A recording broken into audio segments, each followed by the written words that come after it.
The meeting will come to order. Welcome to our March Board of Trustees Committee of the Whole meeting. It's great to see everyone present today, and we certainly appreciate everyone's presence. Our first matter of business is the approval of the consent calendar. Are there any corrections to the minutes posted for our Committee of the Whole session on February the 13th? If there are no corrections, I need a motion to approve. Approve the minutes as presented. We have a motion from Ms. Linda Leventis Wells. Do we have a second? Yeah. A second from Ms. Goodwin Caldwell. It is moved and seconded to approve the minutes. Any discussion? All in favor of the motion, say aye. Aye. All opposed, say no. The ayes have it, and the motion carries. Our second matter of business is appearance of visitors, and we have one visitor today. And at this time, I'd like to ask our chair, our vice chair, Mrs. Debbie Bush, to read over our guidelines for speaking. Ms. Bush? All right. Good morning. As our speaker's name is called, if let's see, she would proceed to the podium at the end of the board's dais where there is a microphone and light system. Each speaker has up to 3 minutes to speak to the board. The light system will be green for the first 2 minutes and will turn yellow when 1 minute remains on the speaker's allotted time. In keeping with board policy KCA, abusive language or personal attacks aimed at students or staff members will not be permitted. All speakers are expected to behave in an orderly and respectful manner. The board will not engage in discussion with the speaker or respond to comments. The superintendent will designate a member of the staff to respond to each speaker in an appropriate and timely manner. Thank you. Thank you so much, Mrs. Bush. And we do have one speaker today, Caroline Van Hook.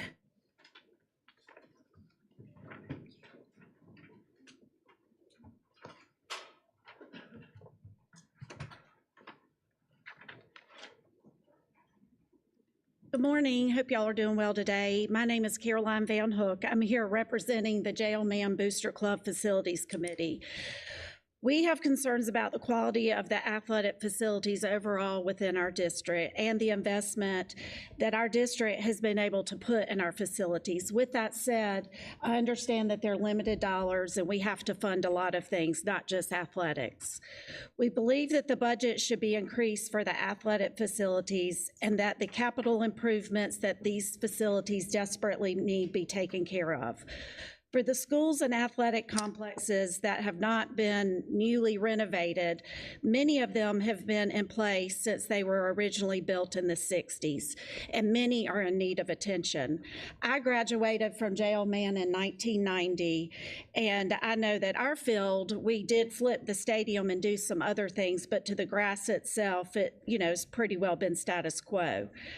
On the agenda today, as I was reviewing it, I noticed that you all are asking for another $9 million of the $38.3 million of unassigned dollars to go to very specific capital improvements, none of which include more improvements to our athletic facilities, except for there was one bathroom on there being requested and then some more parking lot money being requested. We are asking that you increase this ask to incorporate the improvements to all of the football fields and athletic facilities within our district that need significant improvements due to drainage issues and wear and tear for decades. A few that I am aware of are JL Mann and Wade Hampton High School, and I'm certain that there are many others that I'm just not acutely aware to. We all know that Greenville is growing by leaps and bounds, and that is why we're building a new elementary school on the JL Mann complex, which I fully support. That is also why our schools have grown in our district. Many have gone from 3A to 5A. It's because all of the new people that we have coming. That is why you all are asking for more money to purchase land. It's because we need more building space to educate our children and provide them with well-rounded experiences in athletics, the arts, and many other extracurricular activities. I ask that you take action today Please ask for another $10 million for capital improvements across our district. I also ask that you increase the annual budget that is dedicated to athletics. Increase it from 1% that it's currently at to 3%. I understand that the nationwide average for athletic facilities is 1.5 to 2. I come here from compassion. I appreciate everything that each one of you do. Y'all do a lot for our community. I know we all want our community to be a better place, but I'm a firm believer in whatever the after-school activity is keeping our children out of trouble. Thank you for today. Thank you very much. Our third item of business is administration, and Dr. Presley will serve as the chair of the administration section. Dr. Presley, I'm going to turn this section over to you. Thank you, Madam Chair. Our first matter of business is item 3.01, revision of board policy KM, visitors to the schools and guest speakers. Dr. Royster, would you like to speak to this matter?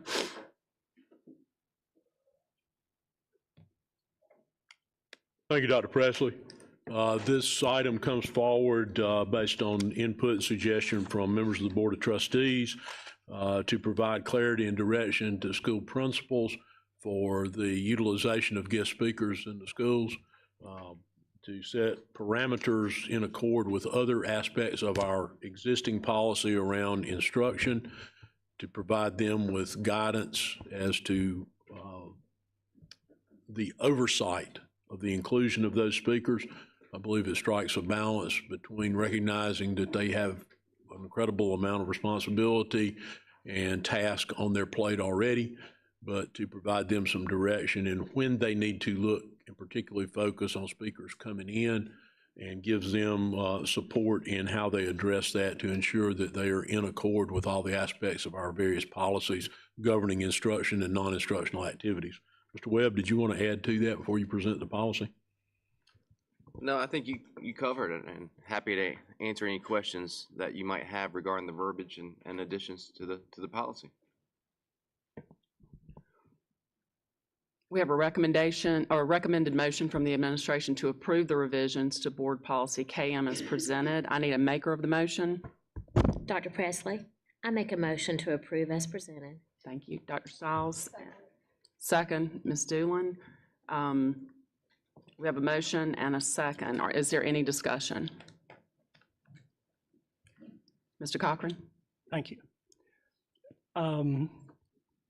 Do we have a policy anywhere, any similar policy that would cover a lot of the activities that, I know Greenville County Schools sponsor a lot of activities in the evenings, and sometimes students come from different schools to attend and those sorts of things, with guest speakers on occasion. Do we have anything in our policy that covers the situation where maybe we're not even at a regular school or whatever, but it's after school hours as far as vetting those speakers? So this policy would apply to that situation if it is school-sponsored activity, even if it's after hours, after the traditional school day. If the school is promoting an event activity, an assembly, after, at 4 o'clock, whatever it might be, then this policy would still apply. So it would still be up to that school supervisor or building supervisor if they felt like, as you have stated in our policy or our policy that we're getting ready to perhaps approve, but that the building administrator, if there was an issue as far as thinking there might be a potential problem with the speaker, then it would still be up to that building administrator, no matter whether it was a school or one of our other buildings, to basically step in and vet that. Sure, yes. The principal or facility director, whatever it might be, the policy provides parameters as far as when something might be foreseeable for it to cause or generate questions or concerns by parents. One would be past situations that generated concerns from parents. Right. And two, if it's a sensitive topic, and some examples are in there. So it provides that framework. I also don't want to gloss over the fact that this policy reaffirms that guest speakers can be an important tool for schools, for students, but again, provides a framework for the proper use of guest speakers. Thank you. Ms. Doolan? Is a guest speaker more official than just a parent that comes in to read books in a classroom? Like, is there a designation between who is official and whose material may need to be reviewed versus me going into a third grade class to read some books that I've personally chosen but no one has looked at before I arrive?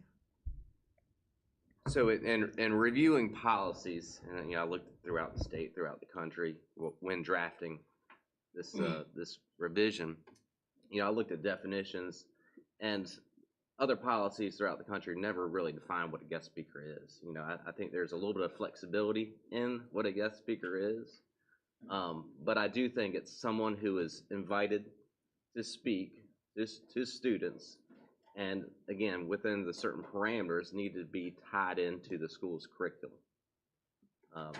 So I think it's someone from the outside in the public coming in to talk about an educational topic pertinent to students and the curriculum. I think that's what a guest speaker would be.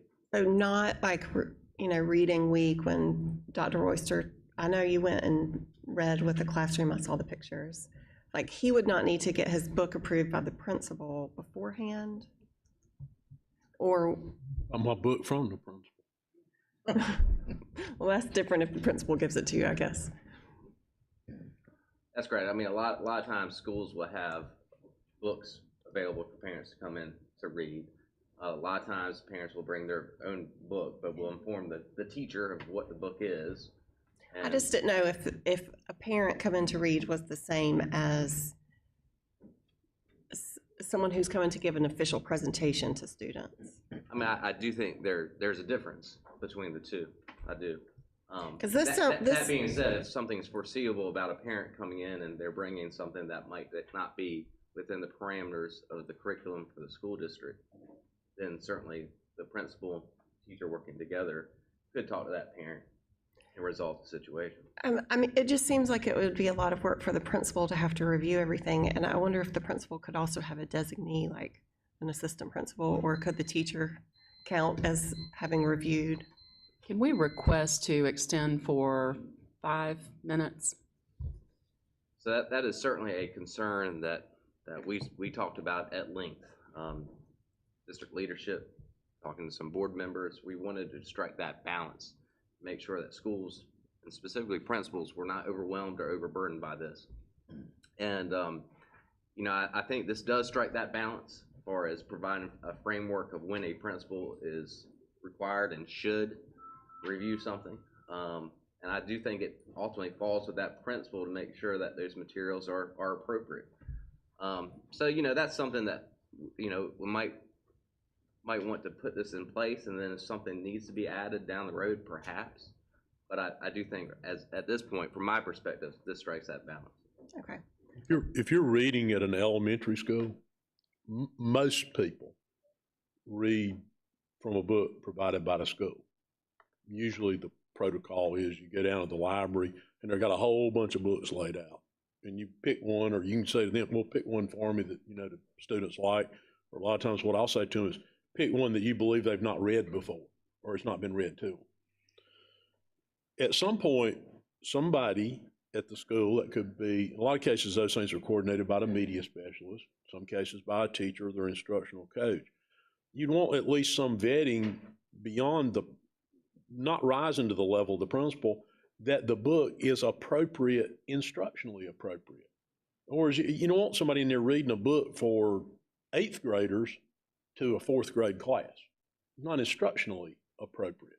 So there's always been some level of vetting of that. So I think Doug's correct. You walk a fine line when you talk about a guest speaker. When you're bringing materials in, we'd want somebody to look at that and say, wait a minute, that's more like for an 8th grade class or an elementary. Well, that'd be more like a 5th grader would be reading, not a 2nd grader. So you would expect some level of vetting. What we want to do is prevent, to the extent humanly possible, that something inappropriate is shared. Well, you can't 100% prevent that sometimes until it happens. Then you have to address it and deal with it when it occurs. That's the reason for saying if it's occurred before. I'm not aware right now of any particular situation when a person brought a book into an elementary school and read something inappropriate. So right now, that's not occurred anywhere. If it did, the school addressed it and it didn't rise to the level up here. This is more centered on someone coming in and speaking to groups of students and or handing out materials to groups of students. We want to make sure that we're not chilling the inclusion of the community in the school, but that it's done in an appropriate and reasonable manner. Thank you. Are there any other questions? Okay. I would just like to share that I do support providing our schools with some parameters. I do have, I wouldn't say concerns, but I just want to bring to everybody's attention the reference to politics and religious topics that are referenced in this. And we just need to remind ourselves that it's very difficult to do social studies without learning about those topics. And so to provide reassurance to our schools that that vetting process that has always been in place, as Dr. Royster shared, we apply common sense, we make sure that the speakers and the topics are aligned to the curriculum and the standards, but to continue to support our teachers as professionals who are making decisions about what's appropriate in their respective schools. Put my readers back on. Are there, so no other questions? Hearing Dr. none. Presley, if I might, just a moment to clarify Absolutely. two things. One to clarify, I believe, Mr. McCoy, you all have given some guidance to schools to utilize books in their library. Is that correct? For reading. No, not a directive, but guidance to do so, which we could translate to an administrative rule if we needed to do so. That's just easier. And then as a follow-up, and I know Dr. Presley will recall this from her days being at the high school level, very much you want to make certain that in government and U.S. history classes, you can include political discussion, but what the principal's responsibility there would be to ensure that that is a balanced representation. So if you're going to have political viewpoints discussed, that they represent each side of the equation, and neither side of the equation is promoted by the teacher or the administration, because that would remove an extremely valuable learning resource not to be able to do that. Thank you. Okay. With that said, all in favor of the motion, say aye. All opposed? The motion carries. Our second matter of business is item 3.02, developing and supporting school leaders. And this is for information purposes. Dr. Royster, would you like to speak to this? Thank you, Dr. Presley. This is a comprehensive overview of all those programs that we have in place to deal with the development and the supporting of existing school leaders, so development of future school leaders and support of existing school leaders. Just as a little bit of background, basically 10, 12 years ago, we had an Aspiring Principals Institute. It was a very basic structure that doesn't resemble in great detail what we currently have in place, and that was kind of it. Now, we had staff development opportunities for principals and instructional leaders and district level people, but there was not this systematic, organized structure of opportunities to start with initiating interest with people still in the classroom who may have a desire to move into administration, to assist them to become prepared to move into entry-level administration, then once there, to further develop their skills to become candidates to become principals.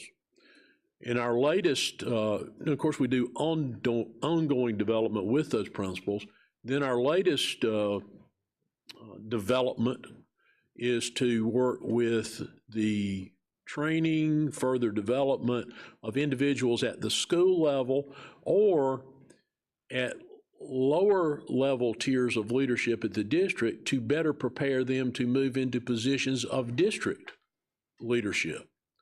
There's also presentation within this presentation regarding how we train leaders of our leaders to ensure consistency and to better develop their skill set. So this runs the whole gamut of everything from you're in a classroom thinking, you know, maybe I'd be interested in being an assistant principal. And also, on the other hand, people that might be sitting there and not really thought about, well, maybe I'd like to become an assistant principal and ultimately a school leader. Because just like we are competing for a very dwindling number of teacher candidates, we're also competing for a dwindling number of individuals interested in going into the assistant principalship, the principalship, and district level leadership. A few years ago, I can recall having a conversation with one of our elementary principals. This was about 3 or 4 years ago. In a school that traditionally had huge numbers of applicants for teaching jobs. And we were having this conversation about the noticeable difference in the number of candidates we'd have. And that person said, well, you know, I was accustomed to having 8 or 9 outstanding candidates to choose from for a job. Now I have 3 or 4. So still had outstanding candidates, but that was the way he described that shrinking pool. If I had that same conversation with that principal today, he might say I've got 2 or 3 instead of 3 or 4. And we've noticed that same trend. It has moved from the classroom recruitment to entry-level administrative recruitment to moving to the principalship recruitment, to moving to leadership at the district level, where once we would have a large pool of well-qualified finalists for positions, we still have well-qualified finalists from which to choose, but we do not have the number that we once had. And so it's imperative on us to continue to develop programs to assist our employees to become interested in and better equipped to carry out the leadership tasks that are essential to our schools and to our district. You all know that the most important factor in student achievement is a quality teacher in the classroom. They impact at a deep level, but with a smaller number of students than a principal. The second most impactful person, as far as depth, is the principal. But as far as numbers, they're the most impactful because their impact is over a broader number of students, but at a less deep level. Then as you step out from the principalship, in order to provide leadership to those principals and to provide the support services that schools need to have, you've got to have quality individuals in those jobs. So all of this goes to better preparing ourselves to serve our students and our community. So at this time, I'll turn this over to Ms. Capp. Thank you, Dr. Royster. We appreciate the opportunity to highlight for the board the ways we develop and support our school leaders. We know how important it is for school leaders to have the interpersonal, instructional, and organizational skills to ensure the highest achievement of every student. Across 6 rigorous studies, the impact of an effective principal on an individual student's achievement is nearly as large as that of an effective teacher. Principals' effects, however, are larger in scope because they impact all students in a school rather than a single classroom. An above-average principal will affect nearly 3 additional months of learning in math and reading each year for their students. These effects on students come largely through how principals hire, retain, develop, and encourage teachers, and create appropriate conditions for teaching and learning. We want skilled and committed leaders who sustain a climate conducive to learning and the retention of quality personnel. Our system of preparation, support, and evaluation develops leadership from the classroom to the central office, creating a pipeline of leaders focused on academic excellence and student well-being so that every student can reach their maximum potential. Today, my colleagues and I will share with you our pipeline programming, how we advance the skills of individuals and groups, our coaching and support efforts, and evaluation of the effectiveness of our school leaders.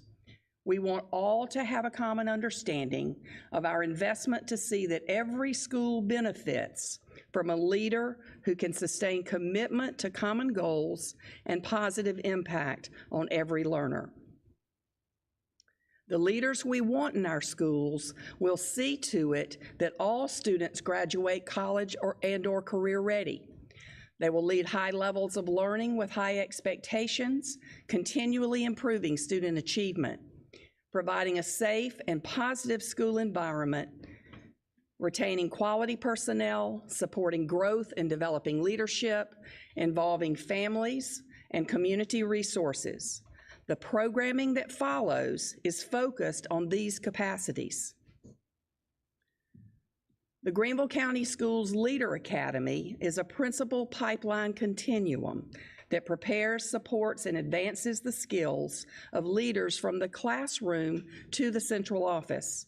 The Wallace Foundation has supported our self-study from 2018 to 2020 and continues to provide consultant support and peer collaboration opportunities to continually improve our programming. This graphic that most of you would be familiar with includes the formal and informal approaches that we use to build and support leaders. Teachers in the classroom engage as leaders when they demonstrate initiative beyond their regular duties and collaborate with other adults to improve their school. Principals provide opportunities that nurture that leadership and encourage many of them to consider further preparation in the field. The Leader Academy serves to prepare, to support, to advance skills, and to build the leadership needed for folks to successfully serve in a broader context. All development efforts are aligned with the standards of performance for the school leader. The state-required program for assisting, developing, and evaluating principal practice is based on nationally recognized effectiveness standards. We are supporting leaders to foster the academic success and well-being of each student through implementing a shared vision, instructional leadership, managing a safe, efficient, and effective learning environment, sustaining a positive and equitable school climate, and collaborating with stakeholders. To continue, we are asking that they demonstrate integrity, fairness, and ethical behavior, interact effectively and responsively, implement professional development to achieve goals, and continue their own professional development. We have guiding questions in place aligned with the PDEP standards that I just shared with you. This is one section of our priority practices for instructional leaders document. The document establishes a common understanding of the expected actions of an effective Greenville County Schools leader. It guides reflection and goal setting and supports coaching conversations with principal supervisors. These questions also assist content development and assessment of our programs. When teachers demonstrate an interest in leadership beyond the classroom, they apply to the LEAD Institute, designed to equip aspiring instructional coaches and administrators to support teachers and student learning. You can see highlights of the content and skill development here. Those include the capacity to lead a professional learning community, to work alongside others to improve their practice, and to ensure a student-centered culture in the school. LEAD is an immersive experience. Each participant is coached. They coach a teacher with a mentor IC alongside them and lead a professional learning community through an improvement cycle. Lead participants are consistently better prepared to enter the instructional coach or assistant principal role than others who go through our selection processes. We collaborate currently with Clemson University to provide a 2-year preparation program leading to an education leadership degree and credential. This allows us to embed GCS practices into the nationally accredited programming and to support internships through commonly expected practices and the guidance of current GCS principals. Several of those courses are led by seasoned GCS leaders, and tuition assistance is provided. Our participants are screened for student focus, judgment relative to experience, and capacity to lead others, and of course, commitment to Greenville County Schools. With a 3-year commitment to serve in this community, we will graduate 18 this summer, and will solicit participation for the next cohort during this month. As new administrators begin their work, on-site support is provided by their school's leadership team. They complete training to ensure standards of practice, and each has an off-site mentor. Veteran APs develop their own coaching skills while serving as partners to the new administrator. All participate in AP mentor networks where they resolve common issues and further develop their decision-making and communication skills. Administrators who desire to move into the principal's role participate in the API, focused on instructional leadership, management, finance, and communication.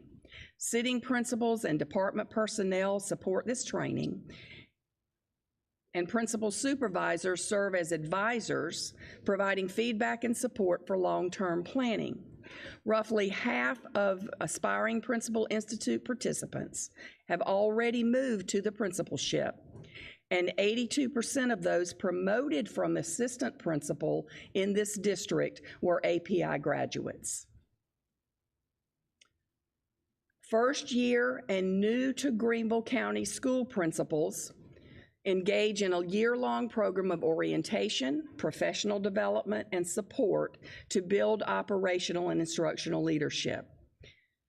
Instruction and collaboration are focused on the skills and action to support the highest level of service to our schools. And you'll notice that the highlights of that program incorporate those things that are very much seated in our context. The State Department runs this program for principals in other districts, and we are an approved district to run our own program per their standards, but in our context. In addition to the on-site and personalized support from principal supervisors, each new principal has a skilled peer mentor who provides support for systems and processes and serves as a thought partner focused on 2 to 3 first-year priorities.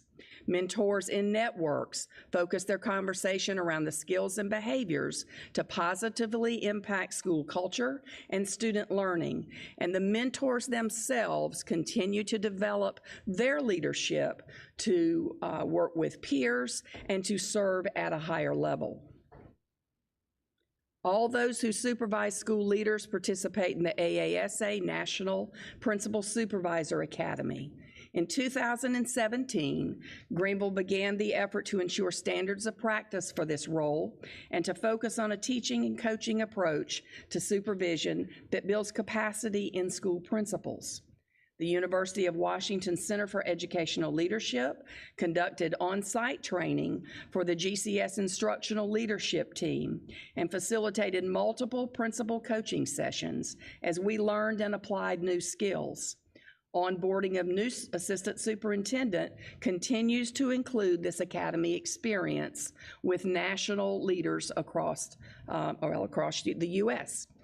So you will see there that our principal supervisors coach, they teach, they work with principals in small groups, and that their role is to build the capacity of the principals that they supervise. New to our continuum of development, Dr. Royster mentioned this to you, is the Executive Leader Institute. The purpose is to advance the skills of aspiring and current district leaders. optimizing practices to guide and support schools so academic excellence and student well-being are the primary focus of principals. In our first cohort of 17 leaders, we have newly hired district leaders, several who have changed their scope or role, and department managers and principals who aspire to lead at a broader level of responsibility. This program will deepen and expand the skills and perspectives to strategically and collaboratively serve the needs of the schools and ensure operational and instructional alignment and effectiveness. Dr. McDonald is going to share with you today the way we continually advance the skills of currently serving school leaders. Good morning. One of the first things that we do annually is to start our year off with the Superintendent's Leadership Summit. This is held each year to provide us with our scope of work, our topic, and really our charge for the year. Here, Dr. Royster provides us with our strategy and our top priority. You can see in 2023, our theme has been Team Strong, where we looked at our priority area being working with our strengths, understanding our team, and really how we utilize our strengths together to collaborate and to work and to strengthen our work as a team. This Leadership Summit is where we lay out our priority for the year and really begin that work. In addition to that, assistant superintendents plan a summer planning session for school leaders. So here, principals and assistant principals and often instructional coaches come together to really focus on the level area of priority. So these areas may include things such as how are we going to build strategies to support advancing academics, looking at how we build in supports for students with disabilities, looking at time management, building those 30, 60, 90 action planning strategies, and other such areas that we may look at. The focus of this particular summer planning session is really to build collaboration in the school leadership teams. For many, this is the first time that those teams have worked together because they may have new members. But our key concept here is really providing an opportunity for that leadership team to focus on priorities, to build their skills and develop their talents. In addition to that, each month during our monthly principal meetings, each level has an opportunity for a breakout session. During these breakout sessions, supervisors will focus in on topics that range from academic focus areas to organizational and management needs. These are typically determined by the supervisor's regular visits to schools, noting trends across the district, looking at specific needs that may be general to all schools, or looking really intently at how we're utilizing resources and materials across our school district. And really, again, focusing in on what are those growth areas for schools within those particular levels. We also note that principals and assistant principals often need specialized training as well. There are times and topics that come up over the course that require specialized training. Some of these include law changes, policy changes, rule changes, and certainly we want to make sure that our administrators have access to high-quality training at all times.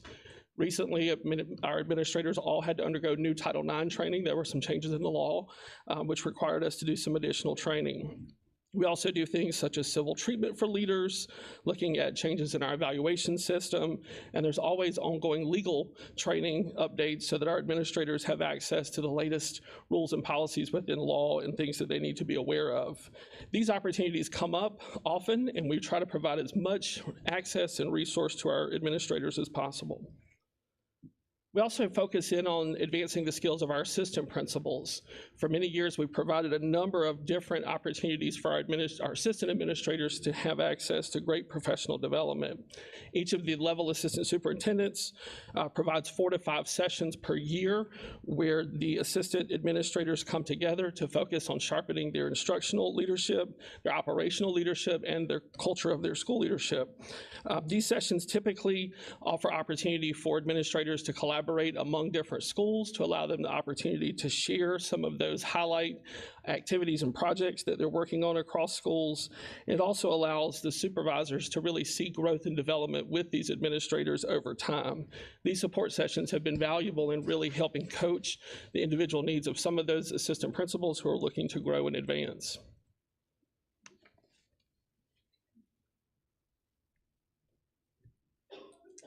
Thank you, Dr. McDonald. In order to ensure that our administrators and our instructional leaders have training and professional development that is relevant and applicable to the specific and timely academic needs that we're facing, we use a continuous improvement model to drive our training for our instructional leaders.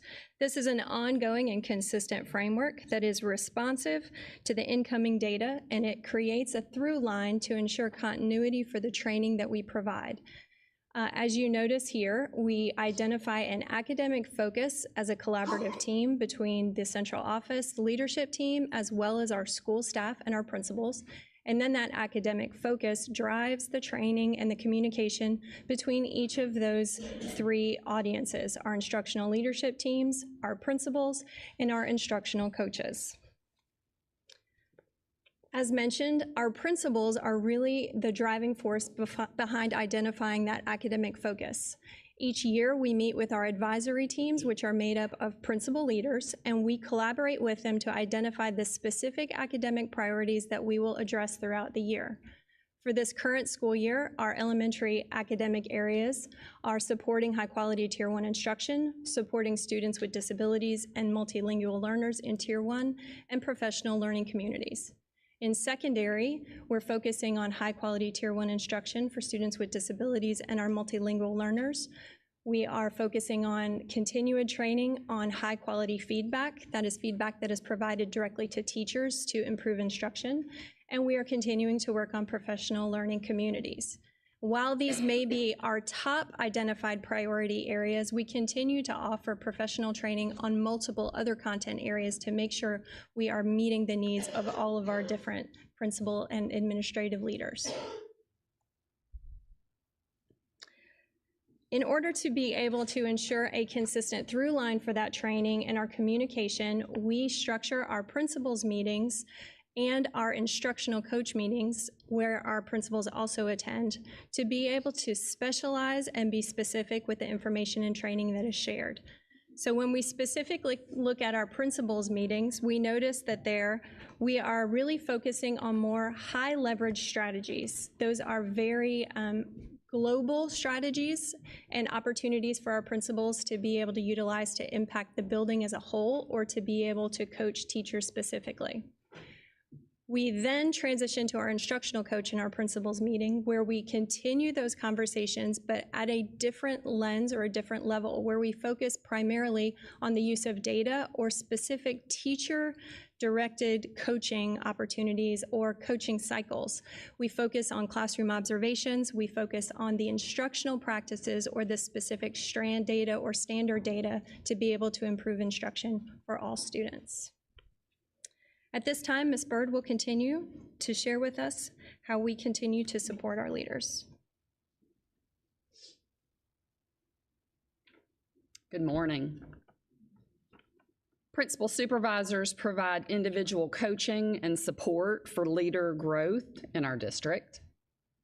As you may recall, the supervisor's role focuses on three main areas: supporting, coaching, and evaluating principals. We're intentional about providing learning opportunities for principals to strengthen instructional leadership, their deliberate use of data, and their impact on a positive school culture. In addition, we regularly support principals with the day-to-day operational needs in their schools.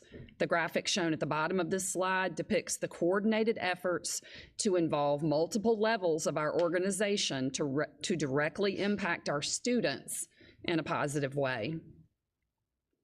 As previously shared by Mrs. Kapp, the Priority Practices document is a tool aligned to the PDEP evaluation standards for principals. The guiding questions in the document support the learning and action that principals need to take to support teachers and students. This resource helps us to provide individualized professional development, dialogue, and coaching to address the needs of each principal and school. The individualized coaching and support we provide may take place during on-site work sessions with a principal. The coaching is based on the needs of each principal. Sessions may include other members of the leadership team, such as assistant principals, instructional coaches, etc. Examples of activities during work sessions may include conducting classroom observations together, jointly crafting feedback to teachers, ongoing data analysis, and scheduling support.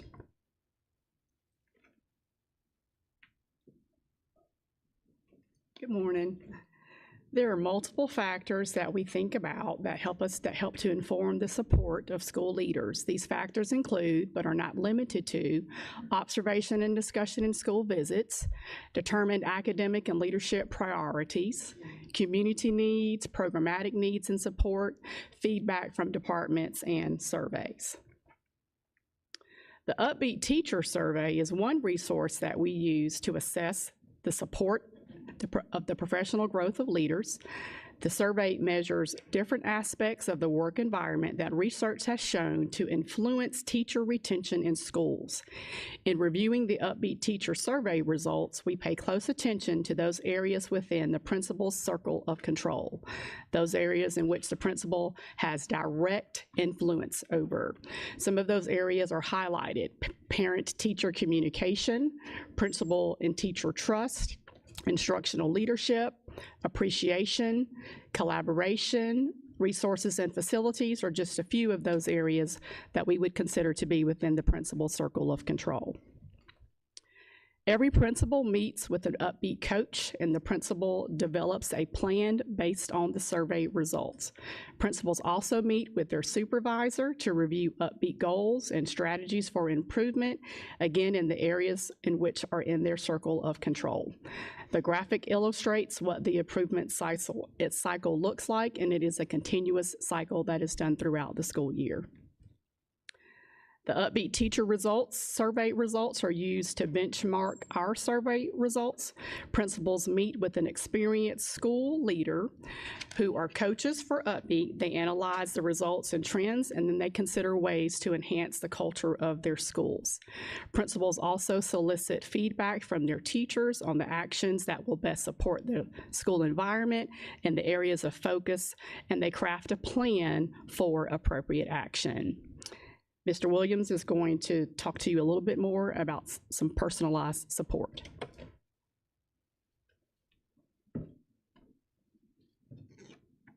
So you've heard a great deal about our district-wide approaches to supporting leaders and building capacity among them.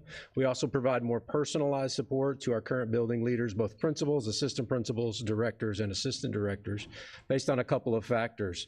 Oftentimes, those leaders have professional aspirations to grow and advance in their scope of responsibility. Assistant principals would like to become principals. Principals would like to become district leaders. And conversely, principal supervisors can identify areas of growth or challenges from a variety of data sources that would indicate more personalized leadership coaching is necessary. Several members of the district leadership team have participated in an intensive training program to become Gallup certified strength coaches. We put this training to work to provide an individualized approach to growing and developing our leaders based around their identified strengths. Our building leaders have received several large group sessions around operating from their strengths in order to maximize their effectiveness and the effectiveness of their teams. Multiple principals and assistant principals have also participated in individual strengths-based coaching sessions with their coach. The strengths framework has given us a common language to discuss leadership growth. Here are a few examples. As noted previously, sometimes the aspiration is centered around advancing their career to another level of leadership. It can also be a self-identified area by the principal or assistant principal for growth, such as teacher turnover rate, school climate, or effective communication. Other times, those challenges are identified by the district leadership team through a variety of data sources, including student achievement data, survey results, or other data sources. Regardless of whether the area of growth is identified by the building leader or the supervisor, we have an extensive number of tools and significant training to help us develop and support the principals as leaders in our schools.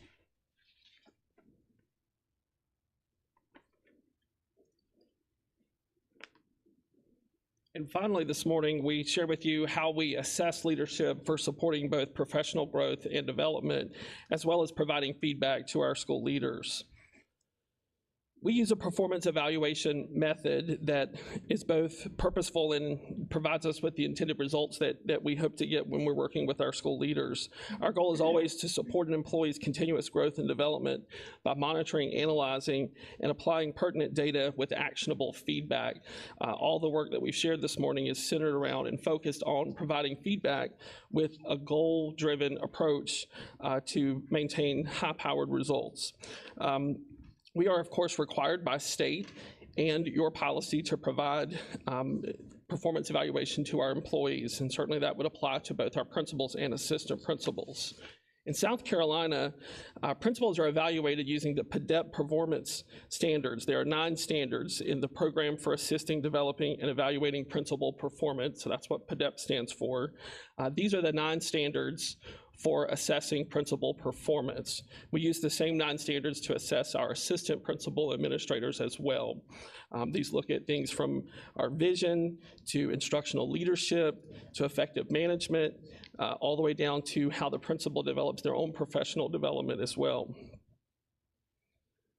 Part of our ongoing support in helping principals develop is to ensure that we provide them annually with a strong system that provides them with actionable feedback. Each principal is assessed against these standards using the criteria that has been set by the state, along with also our review of their performance using these standards in the rubric that is set up by the state. Principals are rated as exemplary, proficient, needs improvement, or unsatisfactory. An annual individual professional development plan is required as part of the PDEP process. So each year we develop this plan with our principals to help them develop what it is that they're going to be working on over the course of the year. Each principal is evaluated every 3 years in a summative evaluation where all 9 standards are covered, or they'll receive written feedback in all 9 of those standards. In the off years, so the other 2 years, they receive feedback in instructional leadership and the principal professional development goals. So they receive feedback on 2 standards out of those 9 every year, but every 3 years on all 9 standards. And it's important to remind you that the assistant principals follow whatever evaluation schedule the principal is on as well. This model helps you kind of see how this evaluation system works. So as you kind of look at the model, there are 3 required conferences. So there are 3 formal conferences each year where the principal supervisor will meet with the principal, sometimes with other members of the team, but most often with the principal to discuss, of course, the orientation to the process, what the evaluation system is going to look like. And then, of course, actually setting those goals. What are those goals for the school? How are we going to develop what we expect to achieve, be it scores on the standardized student achievement, be it increasing our performance on other measures that we're looking at, what systems we're using, how are we going to score, and to increase our student achievement outputs across the year. At mid-year, supervisors meet with principals again to provide them with mid-year feedback of the results or the progress that we're making thus far.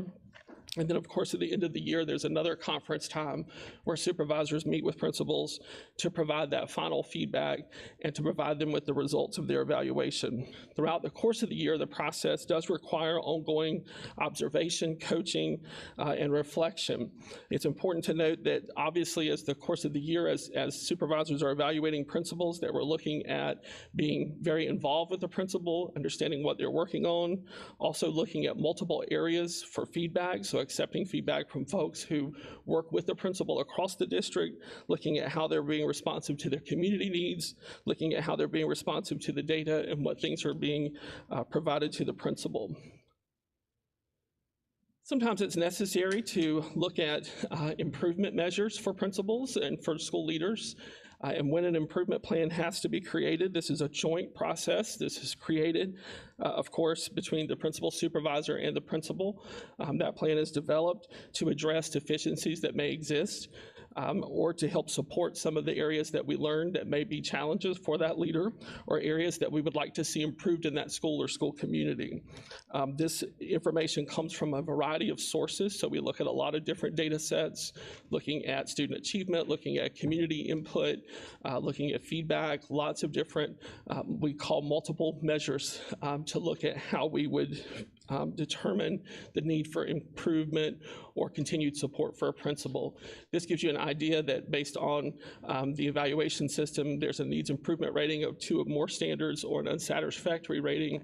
We would, of course, immediately provide an improvement plan, but also there may be individual areas that we know that a principal may need additional support, and a supervisor regularly does that work to help build those plans for our principals.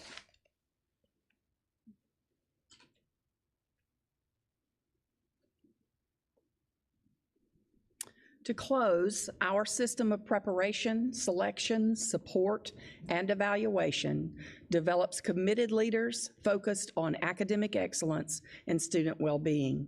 These leaders employ the instructional, interpersonal, and organizational skills that ensure student learning and the retention of quality personnel who will see that every student reaches their maximum potential. That's all we have, Dr. Royster. Thank y'all for this presentation. We have a question from Ms. Mosley. Thank you so much, and thank you to everyone who contributed to the presentation. As always, it's very informative. I just have a general question for Dr. Royster. I heard you say the applicant pool has shrunk over the years. Do you have a theory or a reason or an actual data that explains that? Well, some of it I think has to do with the contraction in the teacher workforce, because most, but not all of our jobs, leadership level jobs, certainly all the leadership level jobs at school, is dependent on coming out of the classroom. Now, leadership when you get at the district level varies. Obviously, really everybody that spoke this morning, as you know, they came out of a school leadership role, they're certified, they started out as a teacher at some point in their career. Now, those individuals that, Ms. Stacks apparently disappeared, but in finance, she's CPA. Right. Leadership in there tends to have a financial background, CPA background. HR, Ms. Clements sitting over there, she comes from an HR background. There are some in HR that came from a school background. But when you look at the number of leadership positions, particularly related to leading building level instruction and school operations at the district level, they all came from the classroom. So as that group dwindles over time, they're producing fewer teacher graduates. Ultimately, that's felt all the way up through the leadership channels of the district, because there are fewer potential candidates coming out of colleges of ed. And going back to the kind of short story I told you about the conversation with the elementary principal, not seeing the large number of quality applicants that we saw at one time. Still have quality applicants, but it is nowhere near the number we had. So that will continue to cascade throughout the system. Okay, so I was actually looking at the partnership that you have with Clemson. I noticed there was one of the questions I had was about tuition assistance. What kind of assistance are we offering? And is that something that, do you feel like that's a barrier for many people to incent them to seek leadership positions? Is that the cost of higher education? We're able to help with that cost, so I don't know that it's necessarily a huge barrier, and I'll let Karen speak specifically to the ability to help. Thank you, and thank you for the question. In the Impact Leadership cohort, we select those folks in partnership with Clemson, and so we pay half the tuition for the entire program. Clemson waives the fees, and they've already cut their base rate by a third, and then we pay a half of what's left. So that takes care of that cohort, but in addition to that, folks go to a lot of places. We are paying half tuition for folks to achieve their master's degree in administration for up to 4 courses per year. Okay, so Karen, if we ever, I hear you say we identify folks that we think would be good fits for this program. Have we ever selected someone that might not be in a position to pay their half? And do we have a plan in place to, if we really believe this person needs to be included in this cohort? I mean, I'm just curious how we navigate that. We have not to date. We're about to select our third group. We have not to date kicked in the whole piece. But this is still kind of new. It is. Okay. It's relatively new. And funding, we have to think about our funding source. Right now, it's a federal dollar. And it is limited, and it covers a lot of priorities in our district. So thus far, we've been able to do pretty well here. Would love to be able to expand that. Okay. And last but not least, it's a question about the Upbeat survey. I've heard a lot about that over the years. All these surveys are voluntary, correct? Yes. And so what type of percent return do we get on that? What do we consider acceptable as far as, we have how many teachers? 6,000 teachers? Yeah, around about 6,000, like 58 and some Okay. change. Morgan, what's our return rate? 87% district-wide? Sir, we were in the upper 80th percentile for the teachers that completed the survey. Okay. And so as far as completions for teachers and principals, the majority of our folks do complete the Upbeat surveys. So that's actually good. So that's once a year, or is that an ongoing? Twice a year. Teacher survey is submitted in the spring and the fall. Okay.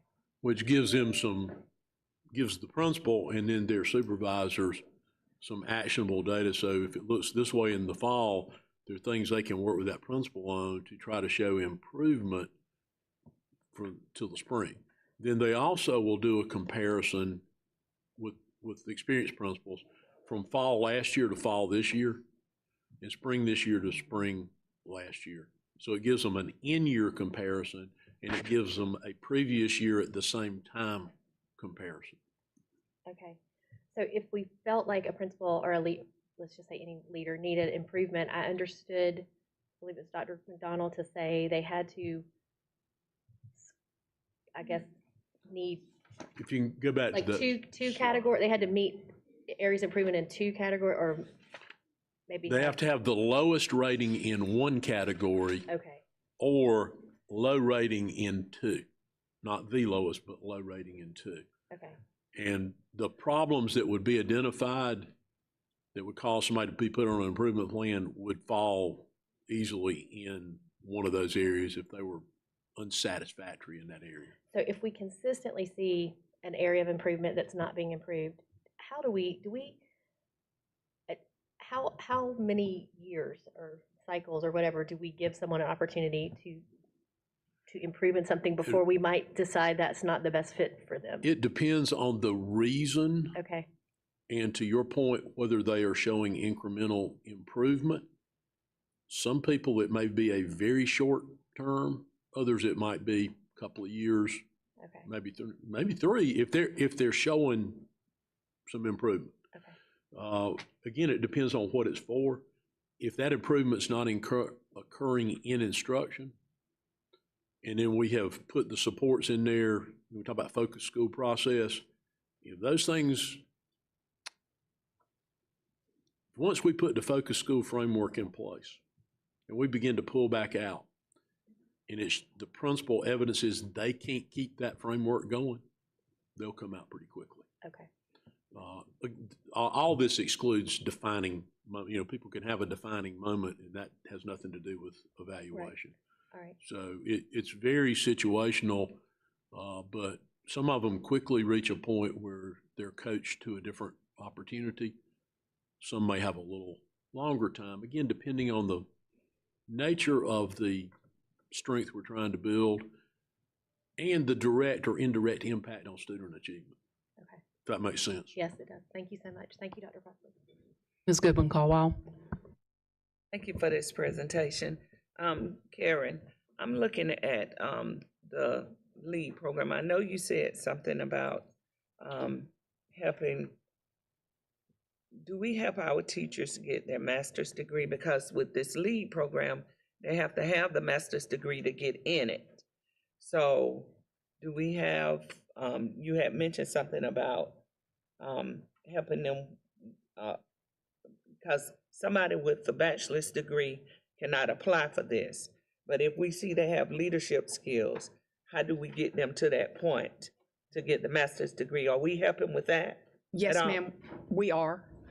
We have a tuition reimbursement program, as I mentioned, that affords a teacher in any content area to achieve a master's degree in select content areas. It's quite broad, in fact, so that they can advance their degree. We encourage a number of them to do that in administration. Some of them are doing that to become counselors, but that's where we pay half the tuition of up to 4 courses per year to complete that degree. Okay, so this reimbursement, this tuition reimbursement is a little different from the other that you said. The particular for the cohort, Clemson one. the particular impact leadership cohort pays half for the full program. So it's a difference of 2 courses per year typically. Okay, so one pays for 4 and one pays for 6. Yes, ma'am. Okay, Excuse me, I think the counselor one is in part funded by. This is true. With Clemson. Yes. Dr. Royster's mentioning probably our newest program in that direction, the grant through Clemson University that is paying for the counselor to go through their program, and they fund everything, right down to the certificate application or the application that they have to put in at the State Department. so what degree is that the counselors are getting? That is a master's degree in school counseling or counseling for mental health. Okay, and under the, I'm looking over here at the eligibility and the selection. Do they have to have all 4 of those things or just a couple of those things under selection? Like you have cover letter, relevant experiences, video reflection, and principal recommendation. So they have to have all 4 of those things? Yes, ma'am. Those are the actual application process. They submit a cover letter. They submit a form that outlines relevant experiences related to this programming. They submit a video reflection on the achievements that they have made in working with other teachers and students, and they must have their principal's recommendation. They then are reviewed and determined if they can be placed in the program. Those cohorts are generally 25 to 30 persons, but we often have 45 or 50 applicants to participate in LEAD per year. Okay, so what is the next step after graduation? Once they graduate from the program, are we, do we have something in place where we put them in a different position once they graduate from this? I see that you have commitment of 3 years after graduation. So are we leaving them in the classroom, or are we promoting them within the district in order for them to give us that 3-year commitment? So the 3-year commitment may not apply to LEAD. I will double check that. Well, I'm looking at the Clemson one You now. have some others. No, all right, so you want me to move to Clemson? Yeah. Well, won't move to Clemson.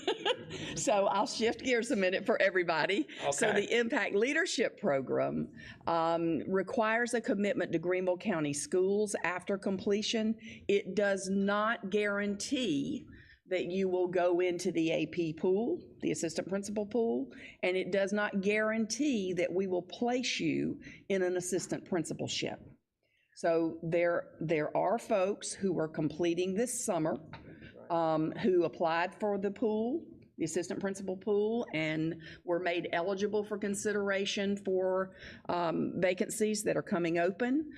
There were several who didn't choose to apply this year, but they all must choose to apply within a couple of years of completion of that impact leadership or the leadership degree. All of these, as you remember, actually on this slide, you remember I shared that the folks who complete LEAD, and it would be true for folks who have gone through API and how they look in principal considerations, it's the same is true for these impact leadership folks.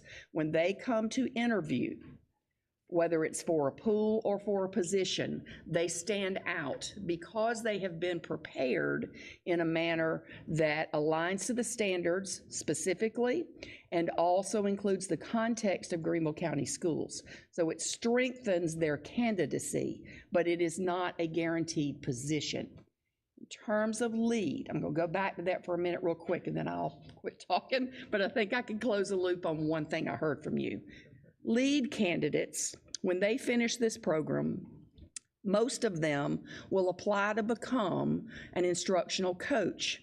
Many of them have a master's degree in an area that is not administration, but they will then apply to get that second degree in impact leadership. And when they do that, because they already have a master's, their impact leadership program is netting them an EDS in school leadership. So there's a path that follows LEAD, but in no case do we promise somebody a job. Does that help? Okay. But, so going down to the Clemson one. Yes. It says that commitment for 3 years. Yes. What do we do if they don't give us the commitment? Do we ask for the money back? Yes, ma'am, and we have done so. Is that that's in writing? Yes, ma'am, they sign a commitment. Mr. Webb vetted that commitment. We had one person very early in the cohorts who dropped from the program, changed their mind, and that person has paid back the investment we had already made in them. Thankfully for them and us, they had just begun, and so it wasn't too many dollars that they had to repay. But yes, they will repay. Okay. All right. That's all I have, Dr. Preston. Thank you. Thank you. Ms. Levinas Wells? A lot of information, a lot of training. When principals come to the district every month for however long, is this when they're receiving a lot of this training, or when is this training put on them? Is it after hours? Is it during hours? When is it? It's a mix. The LEAD training, for example, is once a month. They meet from, I think, 4:30 until 7 o'clock, right around there. They meet once a month, then they have in-school activities that they are engaged in. And there are a couple of days, I want to say 3 of them across the year, that they engage in lab experiences in the building where they are walking with their instructional coach or their instructional coach mentor who may be off-site, and they are actually in classrooms doing what an instructional coach or an administrator would do in those observations. So it is a mix of times of day, for example, but many of these cohort programs take place after school.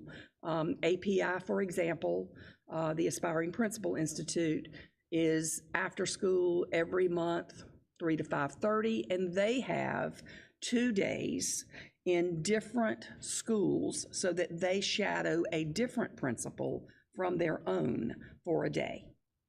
So it's a mix. So Ms. Mosley asked a lot of questions that I had, but I wanted to ask, how many high school principals are on improvement plans as well as middle and elementary principals? Dr. Royster, I would not have that information. Reimer can speak to the high schools, the others can speak to the elementary or middle.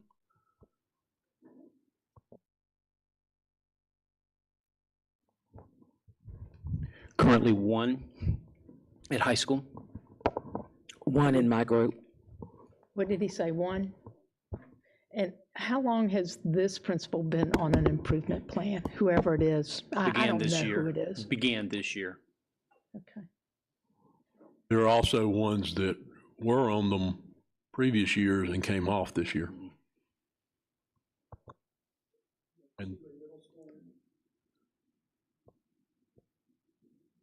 And how long have they been on? Okay. And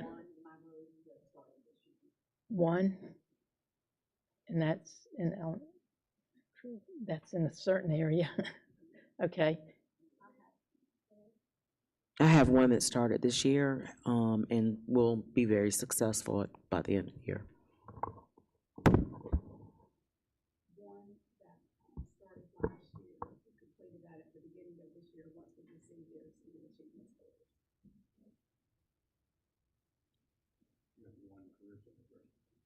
One career center. And who decides when these principals go on an improvement plan? Who decides that? Do you want to speak to the process? So there are two areas. Let's see if I can go back to that slide. So one would be, Karen, I hit the wrong button. Sorry.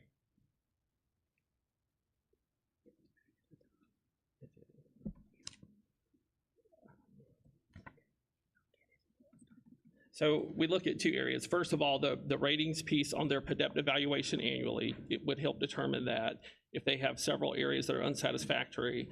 The other area that would warrant that would be looking at some specific measure. So if we're looking at a dramatic decline in their community, in the school climate, if we're looking at some particular incident that may warrant some more responsive kind of action, that's when we would put an improvement plan in place. So, Dr. McDonough, how many middle schools do we have? 20 middle schools. All right, and basically this plan goes for all elementary and high school, correct? And high schools, we've got what, 15 now. It's about 7%. All right, and then elementary, we have a ton. 51, I thought it was 52, so good. So those statistics are pretty low as far as improvement plans for these principals. Okay, that's all. Thank you very much. I think it's important to note that represents, I believe, between 7 and 10% of the principal population. Yeah. That along a standard normal distribution curve, that would be, I think, what you would reasonably expect. The other thing that may or may not happen, at the end of the year, their final evaluation for this year may cause someone else to be added to an improvement plan. Their final evaluations for the year haven't been done. So once these improvement plans have gone through the process, we have terminated some, or we've put them in different positions, or could you? There have been some number of principals Yes, over sir. time who have been reassigned to a position of lesser responsibility. Okay. Do not move principals on improvement plan to other principalships. Thank you very much. No further questions. Thank you. Mr. Cochran. Thank you. I think this is coming from slide 5. I was just wondering if you could tell me more about the Wallace Foundation and how our collaboration with them came about. Sure. Thank you for that question. So the Wallace Foundation, as most of you know, is pretty well known, invests in education leadership, arts in the schools, and I'm sure some other things, but those are big focuses for them. We got involved with the Wallace Foundation through our involvement with the University of Washington, where we began our Principals Academy work, and we were invited by AASA to participate in a national principal pipeline effort. That pipeline effort involved really a year and a half of self-study into our pipeline efforts, not just the programming, but also was all our programming aligned to standards? What was our principal supervisor model looking like? How did we do those things? And how would we sustain this programming over time to ensure support for school leaders? So we engaged in that self-study and involved over 42 folks from inside the district office and principals and other department leaders who would participate in that. The Wallace Foundation involved us in what we called Principal Pipeline Learning Communities. At that time, that was a whole lot of Zoom. And so we were involved with leaders across the nation who were examining their own pipeline efforts, and we were sharing ideas, sharing successes, sharing challenges, and learned a great deal from those processes. The Wallace Foundation has extended the support that they began for us and a number of those pipeline districts by allowing our support consultant to continue in time with us, obviously much more limited.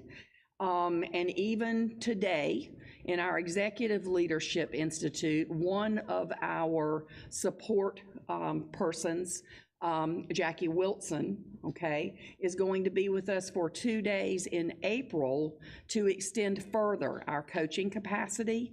And that's actually the last formal dollar that comes to us from the Wallace Foundation in these efforts, but it's extended, and we have continued to improve our practices, being involved with those others.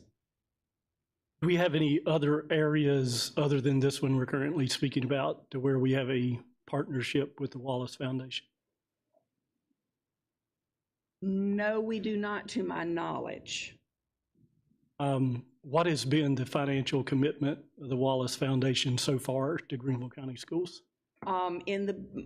No dollar came to our bank, in fact, in the very beginning when they did Principal Pipeline work, they committed large amounts of money to districts. This is continuing that work through collaboration with others. So I would say in terms of Wallace Foundation dollar, we've never seen it, but we have seen consultant time and then collaborative time on screen as a result of dollars they have paid to others to support school districts. I think two important notes about that. The structural framework of this program is based on research out of the University of Washington related to principal leadership and its impact on instruction, and district supervision and leadership of principals and their impact on instruction. And the framework actually was approved by the Council of Chief State School Officers, which is the association of all the chiefs, all the state superintendents of education in all the states. Some of them have different titles than that. In our state, we recognize that as the state superintendent of education. In North Carolina, I think it's called the Director of Public Instruction or some such something, but it's the Chief State School Officers. And the actual origins of the Wallace Foundation, I think everybody's familiar with them. You just may not know it.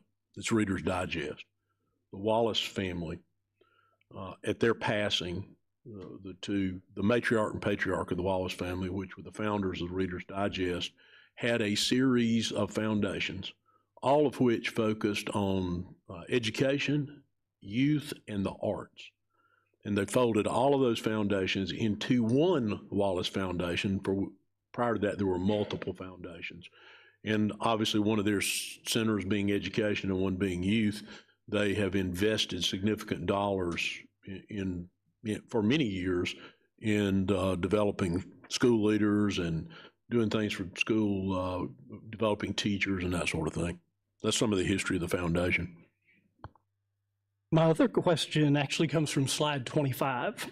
And I was just wondering, what types of things characterize the high-quality feedback given to our teachers?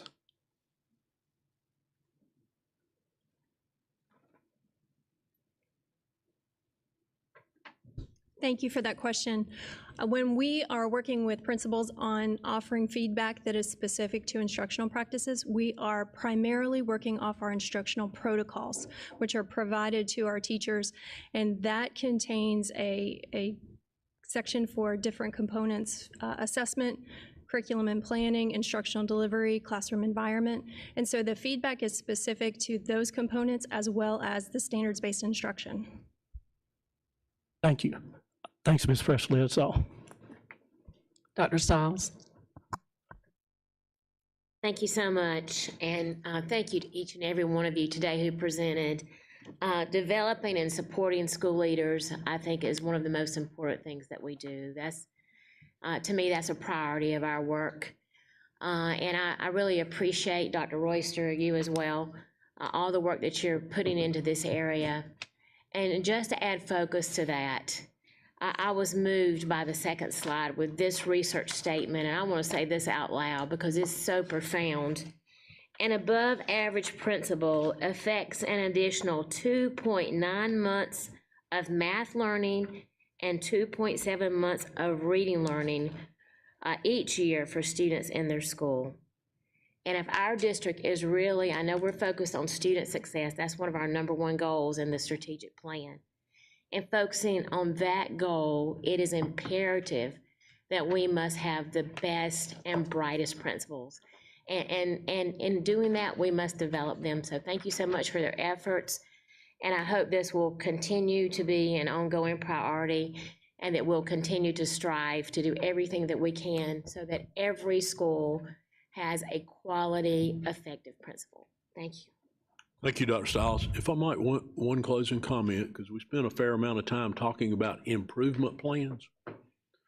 Well, the truth of the matter is, every principal in this district is on an improvement plan.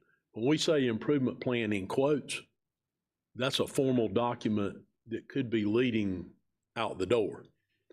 But quite honestly, and I think you got that from the presentation, everybody in leadership is on an improvement plan, hopefully geared to building their strengths, addressing areas in which they're less strong, and improving the system that way. Because we want to be about continuous improvement in all aspects of operations, whether those are instructional operations or administrative operations.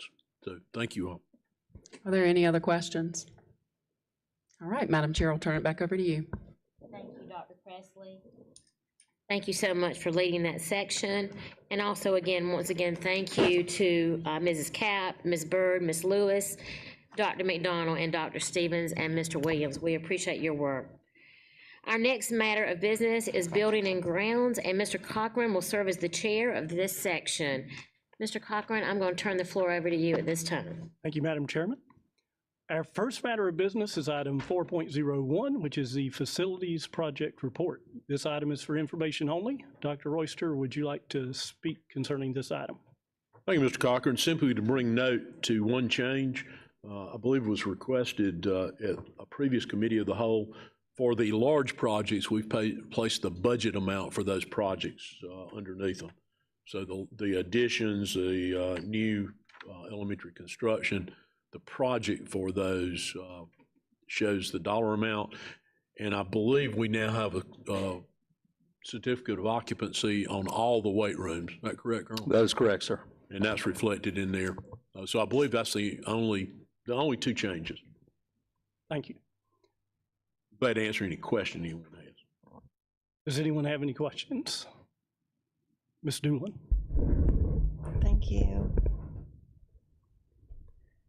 It's nice to see all those weight rooms finally all say complete. Are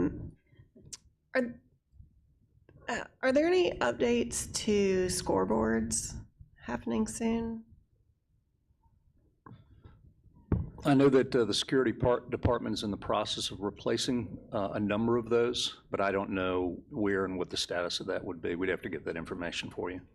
We'll send that to you. I know they have some that they've already replaced within the last 6 months. They have some on order to be replaced.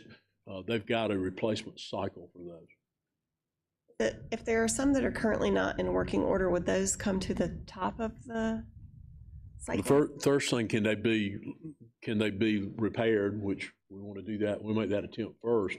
Then they're going to look at the life of the scoreboard.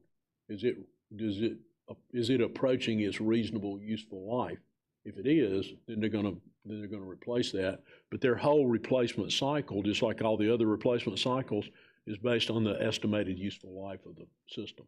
One of the things we've experienced in the last year, more so with sound systems, but to a degree with scoreboard systems, is the lack of availability of parts.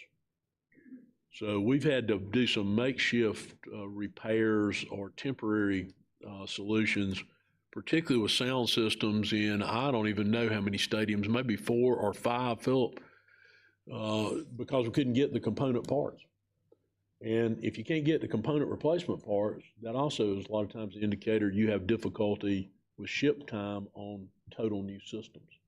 So both of those things have been affected, as have so many other aspects of facilities work, by supply chain issues. And, you know, it looked to me like it's about time for that to cease to be an excuse, but it continues to be the excuse that we're given from multiple sources that it's a supply chain issue. Thank you.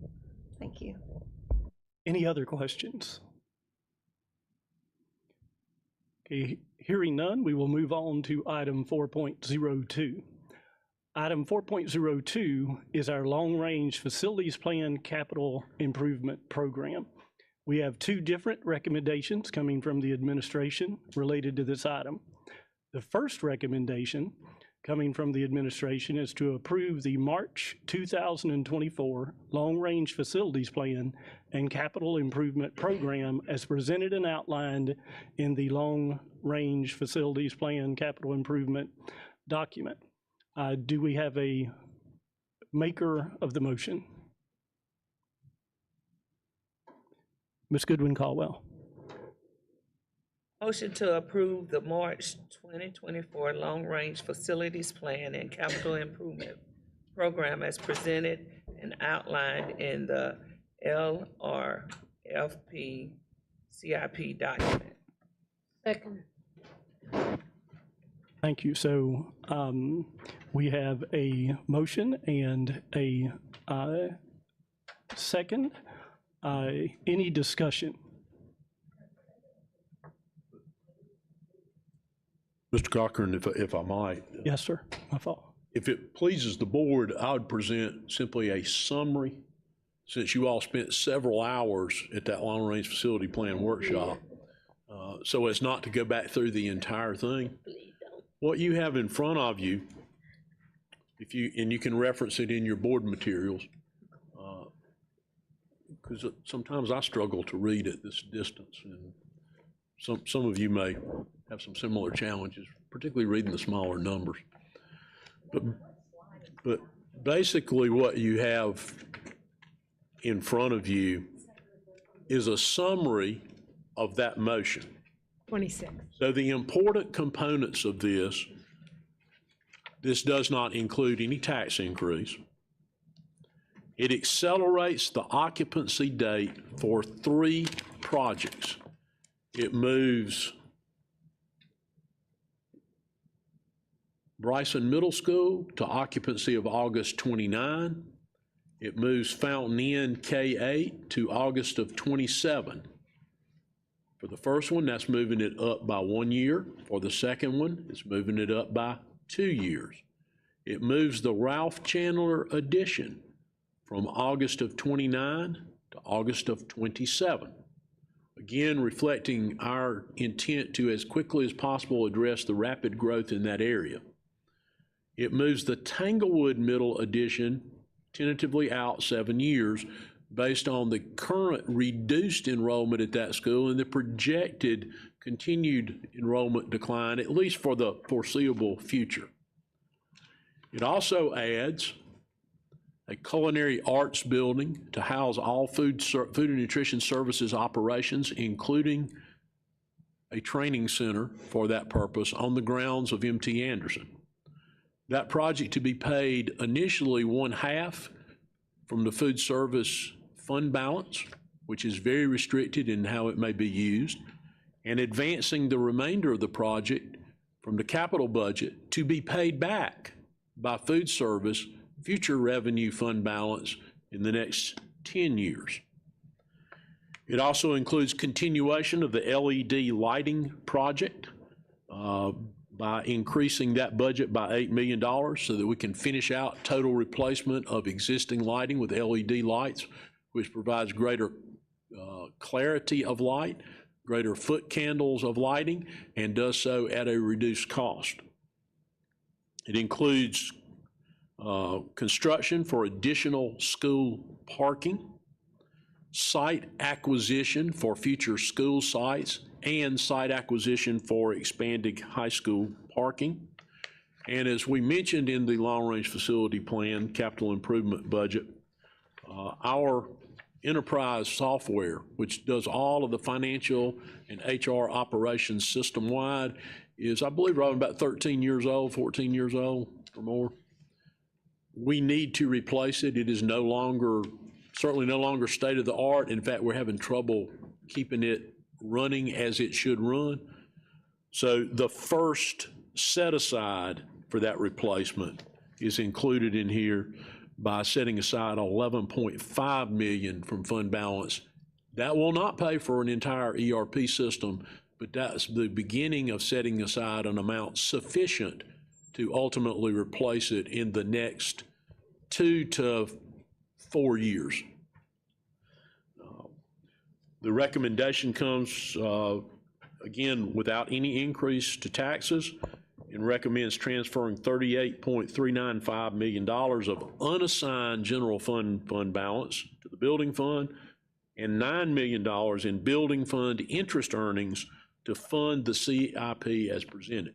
It reflects only one other change, and that is increasing the budgets for existing projects, which if you look across the top to the second category, FY24 recommendations, the column to the left side where it shows green in almost every block, that is to recognize the tremendous increase we're seeing associated with construction costs. I think we quantified that during the workshop. If you look back like a 9-month window, we jumped from $320 a square foot to $350 a square foot, and it's continuing to escalate. It does not include any new project other than the ones specifically listed related to high school parking, the fans building, and partial funding for the ERP system. We did reference a future project during the workshop. We'll make sure we're clear on that. We're simply putting that on your radar so you're aware of it. There are a few structural issues with this building that needs to be addressed. And we also need to look to the future. This building was occupied in 1973. At that time, it was housed the central district leadership for a school district with 56,000 students in it. We now, we're approaching the 80,000 mark. At that time, there was not only this building, there were 5 area offices. There was Old Washington Center used for certain purposes. There were no bus centers. All the buses were run out of at that time, I believe there were 13 high schools that were run out of those high schools. We renovated this building in 2007. At that time, district functions were housed in 14 different locations. They're now housed in this building, M.T. Anderson, Space Drive, where all our operations are housed, and 4 bus centers. So at some point, the issue of how this building will meet the needs of the future needs to be addressed, and it would appear the most cost-effective manner would be to do the structural improvements here and add to it. We simply put that out there so you all would understand we were exploring that. It is not included in here to be funded. We need to do additional work on that recommendation. But we want to make sure that we're, as we've done in all other aspects of our facilities, making sure that we are addressing the present but preparing for the future. Be glad to answer any question, or if there's any detail of this rather lengthy long-range building and facilities plan that you want to ask, we'll be glad to go back over that portion or answer any question that anyone has, Mr. Cochran. Thank you. Ms. Goodwin Caldwell. Dr. Royster, I see on here where it says funded and athletic facility line. Is that not on here? Because I was looking for the line. Is there a line on here? It is within the current athletic facility line. If you look in your document to this one that's not marked up, you'll see it in there. Okay, are we gonna take into consideration the athletic facilities, like, the upgrading of any athletic facilities in our facility line? I mean, in our athletic facility line, you said it's on another document. It's on the annual capital improvement program document. There's an Okay. amount set aside for those kinds of projects each year. Okay. So that's, It should be listed in that's that in this document. document? Athletic facility needs, and you'll see the line item going across time. And right now for Okay. FY 25, it has an amount of $1.4 million in there. What, the 24, 25? Mm-hmm.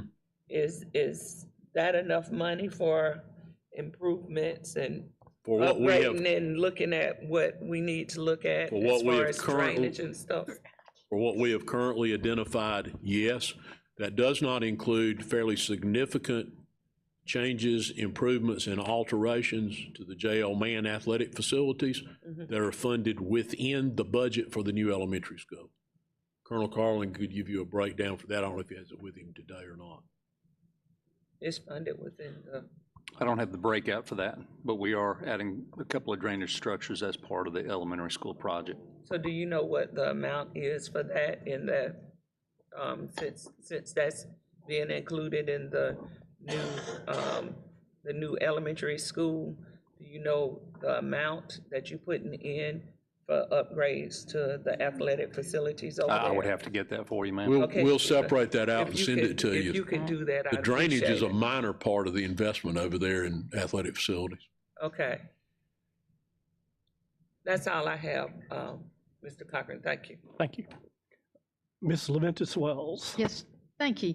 Dr. Royster, those 4 high schools that are needing more parking, what 4 high schools are those? Colonel Carlin, so I don't misspeak, they are, the first ones on the list are East Side, Hillcrest, Greenville, And J.L. Mann. J.L. Mann. Those were done through an analysis of their current parking, the ratio of spaces to the total student population, cross-indexed to the number of students they have on a waiting list for parking spaces. Yes, sir. I understand parking's an issue, and it seems like those schools are landlocked, some of them. They are. So how will we find parking for Greenville and J.L. Mann? J.L. Mann, we have a tentative plan to be able to utilize some on-site space over their retention pond, I believe is the plan. Greenville High, we're looking at several options, but one of them is to purchase property. Okay. There is property on site at the other 2 locations. Yes, sir. Every place but Greenville. And we're also looking at the next ones on the list and how they might be addressed. And so that money set aside for that will probably take care of those purchases? Is that what you're saying? If we can determine a source, Talking in circles, and I know. well, we're trying not to address too specifically where we're looking for property. Right, I understand. Because as soon as we start talking about where we're looking for property, if you tell me you might be looking for some in my neighborhood, I think, well, my property is now worth a little bit more because you're looking for something. Exactly. So we try to walk a very fine line with where we're looking for property with the fact that we are looking for it. So that has to do, can we find suitable property in proximity or some other solution that has a reasonable price tag? Reasonable meaning aligned with appraised values in that same general area. Also, J.L. Mann, having coached soccer there and having coached basketball, I certainly understand the restrictions in that area as far as the field's concerned. I mean, back when I was coaching back in the early 90s, it was soccer. I mean, the fields were difficult then. And we were not a 4A then, or 5A. I think, are you 5A? But what exactly do we have in mind to assist in beautifying and getting this field conducive to the needs of entertaining outside venues as far as teams coming in? I mean, I remember going to Dorman when we were playing soccer, and it was like going to a university. And then when they came to J.L. Mann, it was like going to McPherson Park. You know? So I'm just trying to, I understand the concerns for J.L. Mann and their athletic department. I understand those concerns. And it's very difficult not to have a field on campus.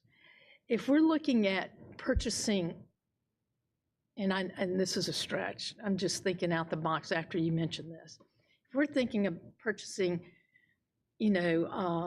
parking area, is there nowhere in that industrial area that has property that would be available to maybe build a stadium or or whatever? I don't know. I'm just thinking out the box. We're all thinking out the box here. Or is it better to try and make this feel at the new elementary school a showcase that we would all be proud of? I want to make sure that we're proud of all of our athletic facilities.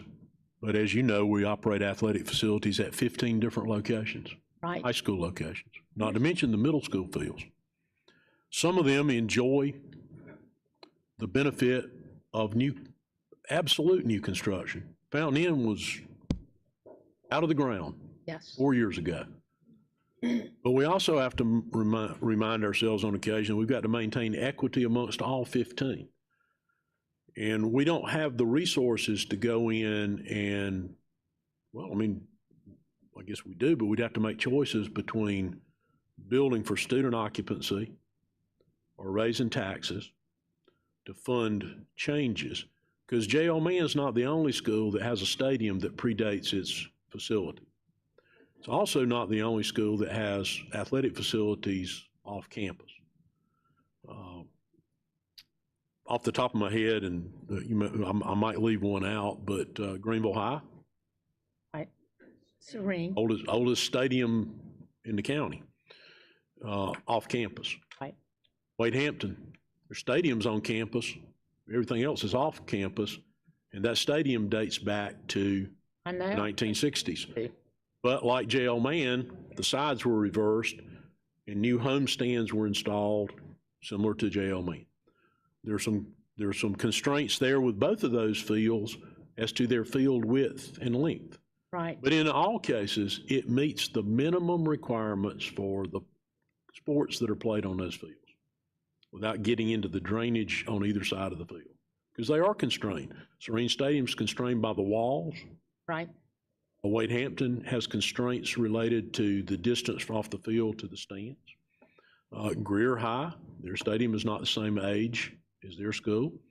It was built in the maybe 80s, sometime in the 80s. Blue Ridge, they're playing in the same stadium dating back to the construction of Blue Ridge High School. But there are others that have new facilities because were a complete new school. Eastside, they play in the same stadium they played in before the new school was constructed. Eastside's construction goes back, I believe, to maybe the late 60s, the original building. In fact, in the BEST program, it's considered a renovation, not a new construction, because the old gym remains and the old auditorium. Now, all the rest of it is new except for the athletic facilities. But every one of those schools I mentioned, we've significantly upgraded the athletic facilities. We also, upon our recommendation and you all's approval as a board several years ago, we did something that never before been done in Greenville County. We took over all the maintenance of all the athletic fields. It's now funded by the district, and carried out by the district. Coaches don't have to go out there and fertilize or cut the grass or do any of the things that they had to do up until about maybe 10 years ago, 12 years ago. So we've made significant investment. The one thing that we've always tried to be very cautious of is that we do things in an equitable manner, and that every student has equitably the same quality facility. It may not be the same age, but the same quality of facility. And related to the capacity, the new JL Mann, so as to dispel that notion, the new JL Mann was built for its size, for a size of, I believe the capacity is rated, Greg, at 1,800 students. So the school was built to house 1,800 students along with its core. Now, athletic fields are athletic fields. It doesn't matter if you're 4A or 5A or 3A, you got to have, if you play lacrosse, a lacrosse field, play soccer, a soccer field, play football, a football field, or a field that can be used for multiple purposes. So the gym at JL Mann was sized for the capacity of the school. The locker rooms were sized for the capacity of the school. At the time JL Mann was built, there were only 4 classifications. Now there are 5. But the largest schools in South Carolina are still about the same size they were when there were 4 classifications. There are more that are larger than there were before 5A. But the size of the biggest ones remains about the same as it was. And in fact, what used to be the largest is no longer the largest, and that was Wando, which is down in Charleston. I think now Sumter's probably the largest. Sumter, Dorman.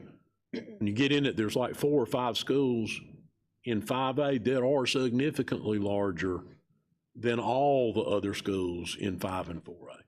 And there's really no way for the league to address that disparity because there's only 4 or 5 of them. What they have done this past year is subdivide 5A into two classifications for state championship purposes. Their constitution says they'll only have 5 classifications, but they can subdivide one for playoff and championship purposes. So they have subdivided 5A. Our schools, I believe, all now fall in the lower half of 5A. Well, hopefully someone in that area is listening, and maybe they have land they can donate where we can have practice fields for JL Mann and some of these other high schools. Well, and right now, to make sure I hit that point, we're looking at an on-site solution for parking at JL Mann related to their current retainage pond. I'm also looking at the prices. It seems like, I'm trying to pull this up on mine. Let me look at this. I have a question, if I can read this. Woodland Elementary's edition did not go up in price, and it's on this about the same. No, it's not. Well, or is it? Just trying to see why the increase. When we sign contracts with why are we not locked into the bid that we accept? You are once a bid's been awarded to a contractor. We haven't awarded any of these in green. If you may have awarded CM at risk. In CM at risk, you've awarded the project management and the A&E firm, but you're not necessarily locked in a contractor. Because you want the construction manager to work with the A&E people to see if what they can value engineer on the front end. The reason Woodland's not in their price increase is there's a contractor engaged, under contract, and working on the site. At Grove, we haven't locked in. Is that what you're saying? I mean, I'm just amazed how much these have increased.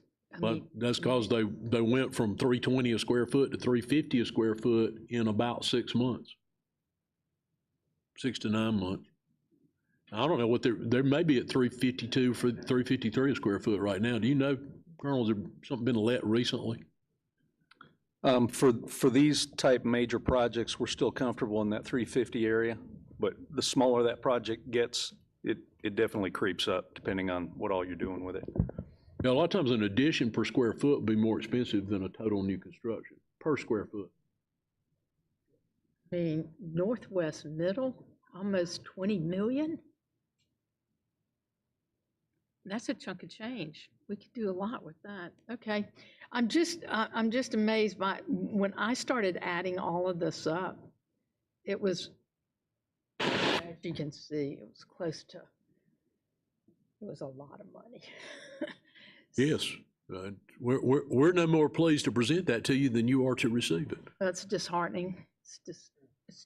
It's disappointing. But anyway, well, I would also ask that, I know we've been told that y'all have met with the Booster Club at J.L. Mann, and y'all have told them, or y'all have given them that information.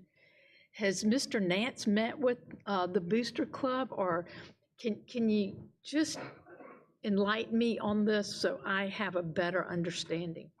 We have channeled all communication with them through the principal. We want and expect them to communicate to their principal.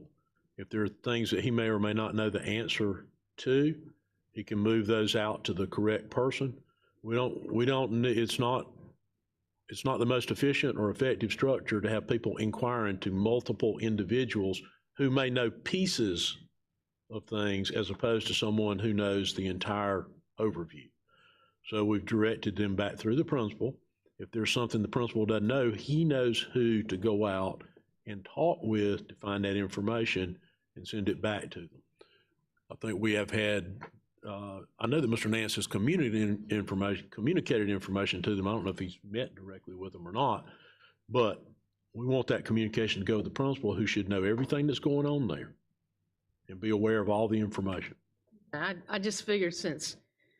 Mr. Nance is not here today. He's at the South Carolina High School League's annual delegate assembly. Yes, where sir. they determine the rules and so forth for athletics for the next year. I just figured since he was the athletic director that he had met, but, so you're going. He may have, but we still want the communication to go to and from the principal. He may have been part of the meetings. I can't speak to what he might have done. I have no further questions. Thank you. Thank you. Without objection, I'm sorry. Without objection, I would like to extend for 10 minutes, please. Thank you. Dr. Presley. Ms. Mosley. Okay, thanks, sorry.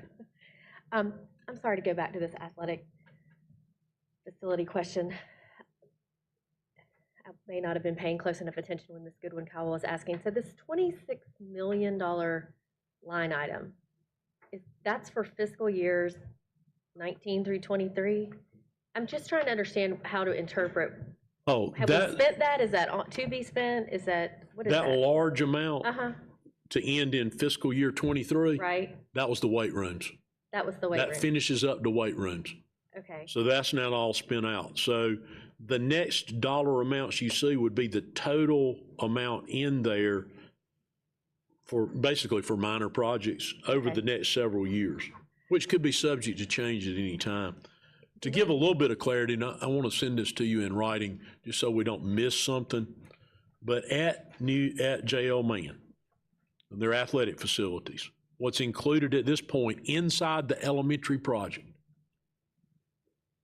new softball field, new restroom and concessions plaza, including a plaza shared by baseball and softball, renovated baseball press box, renovated dugouts, renovated storage, renovated and additional home-side parking, renovated and upgraded visitor side parking, new team bus loading, unloading, new parking for softball, renovated practice fields, improved site lighting and security. Now, just to make sure we didn't miss anything, we'll send you that in writing so everybody knows kind of what's listed, but those are kind of the big ticket items that are, now they would be found in the budget for the elementary school So construction, not this, not in there. dollar. Okay, so can we get a list of what is included in these? In that athletic In the athletic, improvement line? yes, like I would like to know Sure. what we're spending. Right now, the 1.4 largest million amount on. for this coming year would be for that restroom facility at Carolina High School. It has the longest distance for anyone, spectator or athlete, to travel on their campus to access a restroom facility. And right now, not only is it the longest distance, they have to go inside the building to have the shorter of the long distance to go to a restroom. If they use an outside restroom building, it's probably twice the distance it is to the school. Because they got fields behind the school. You think about how Carolina's physically located. Got a football stadium here that faces 81 Anderson-Greenville Highway. There's restroom facilities there, and they can serve baseball and softball, which sits up here and here. On the back of the facility where they have their soccer and other athletic events and practices, there is no restroom on the other side of the building. So you have to either come to the building or come to the very front of the campus. Okay, so I Dr. realize, Royster, the other piece is what we're doing in Malden. Oh, the seating expansion in Malden, I'm sorry. Okay. To address giving them a stadium seating capacity proportionate to their student body okay, so that's what we see this, in this that's coming what that year. includes. Okay, so I know that you get you always tell us every year at budget time that you get a binder, 3 or 4, 10 binders full of wish list. If money was no object, and we could all just wave a magic wand, how could we spend it? No matter the fact we're never able to do all that, we still have people that send all that stuff I in. understand. And that's good, that's good. Right, well, that's part of the process. So do we have that from an athletic standpoint? Because obviously, we have, I took a look at what the South Carolina High School League did in bumping up some of our schools into certain classes. And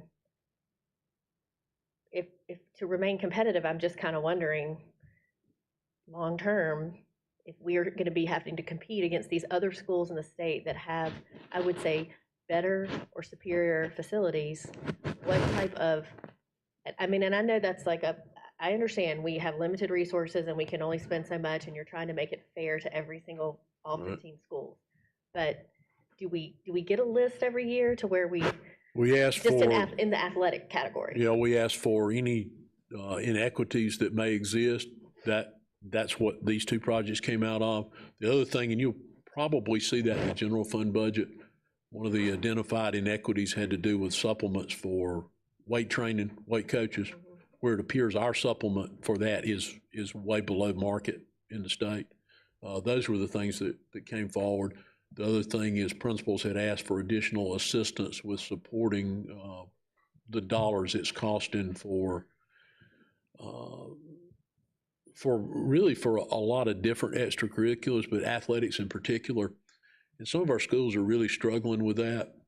It right now just about wipe out Carolina High's athletic budget to recondition their football helmets, which you have to do every year. It's a safety issue to maintain that NOC approval.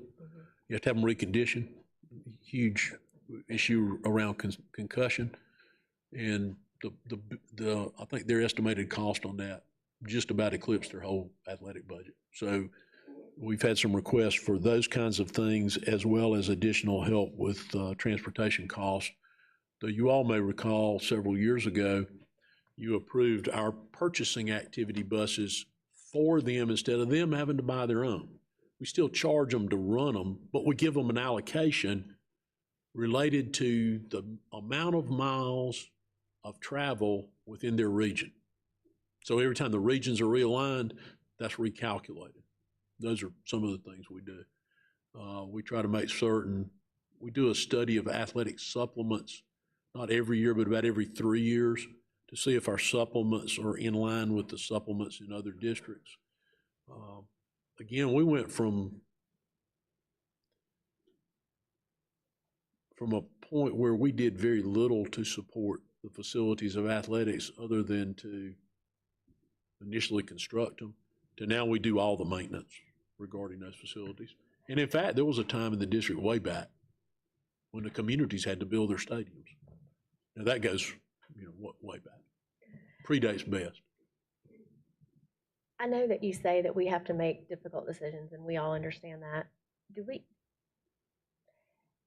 We're always presented the recommended budget. And what that's going to require to meet that budget. Is there ever any value, particularly where athletics are concerned, to presenting us with, okay, if we did nothing, or if we just continued on the same path, this is what our general budget looks like, but here's what it would require to do some of the things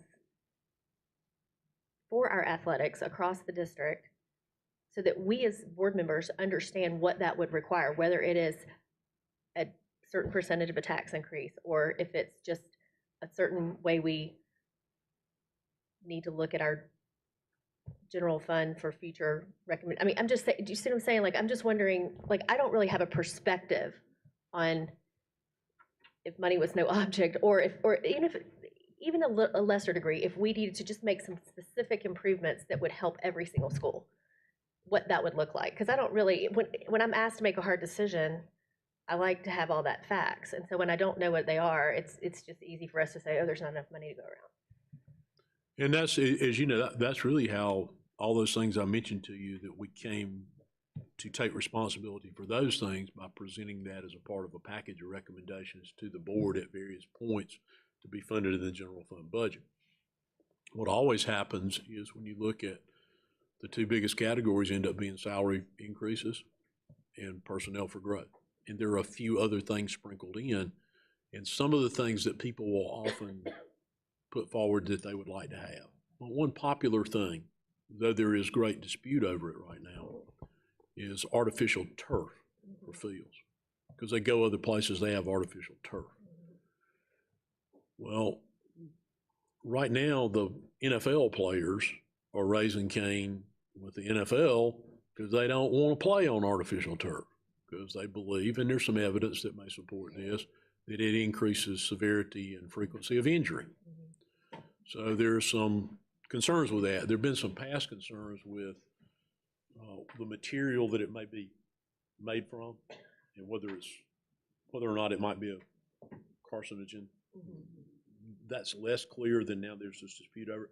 But just a price tag on that, I think, is about $2 million a field, and then at a 8-year interval, you got another couple of $100,000 that you got to invest in it.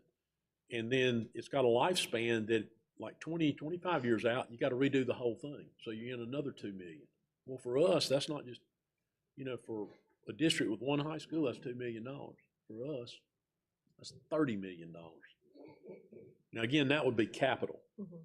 The other things that people ask for, like money to support athletics, we have looked in the past at formalizing support for student activities as a whole, not just athletics. Like we do other things, you get so much per student for instructional materials, so much for equipment. We've looked at those, it's just never really made it through the process because other things, like last year, increasing the amount to adjust for inflation for instructional supplies and materials outweighed doing that.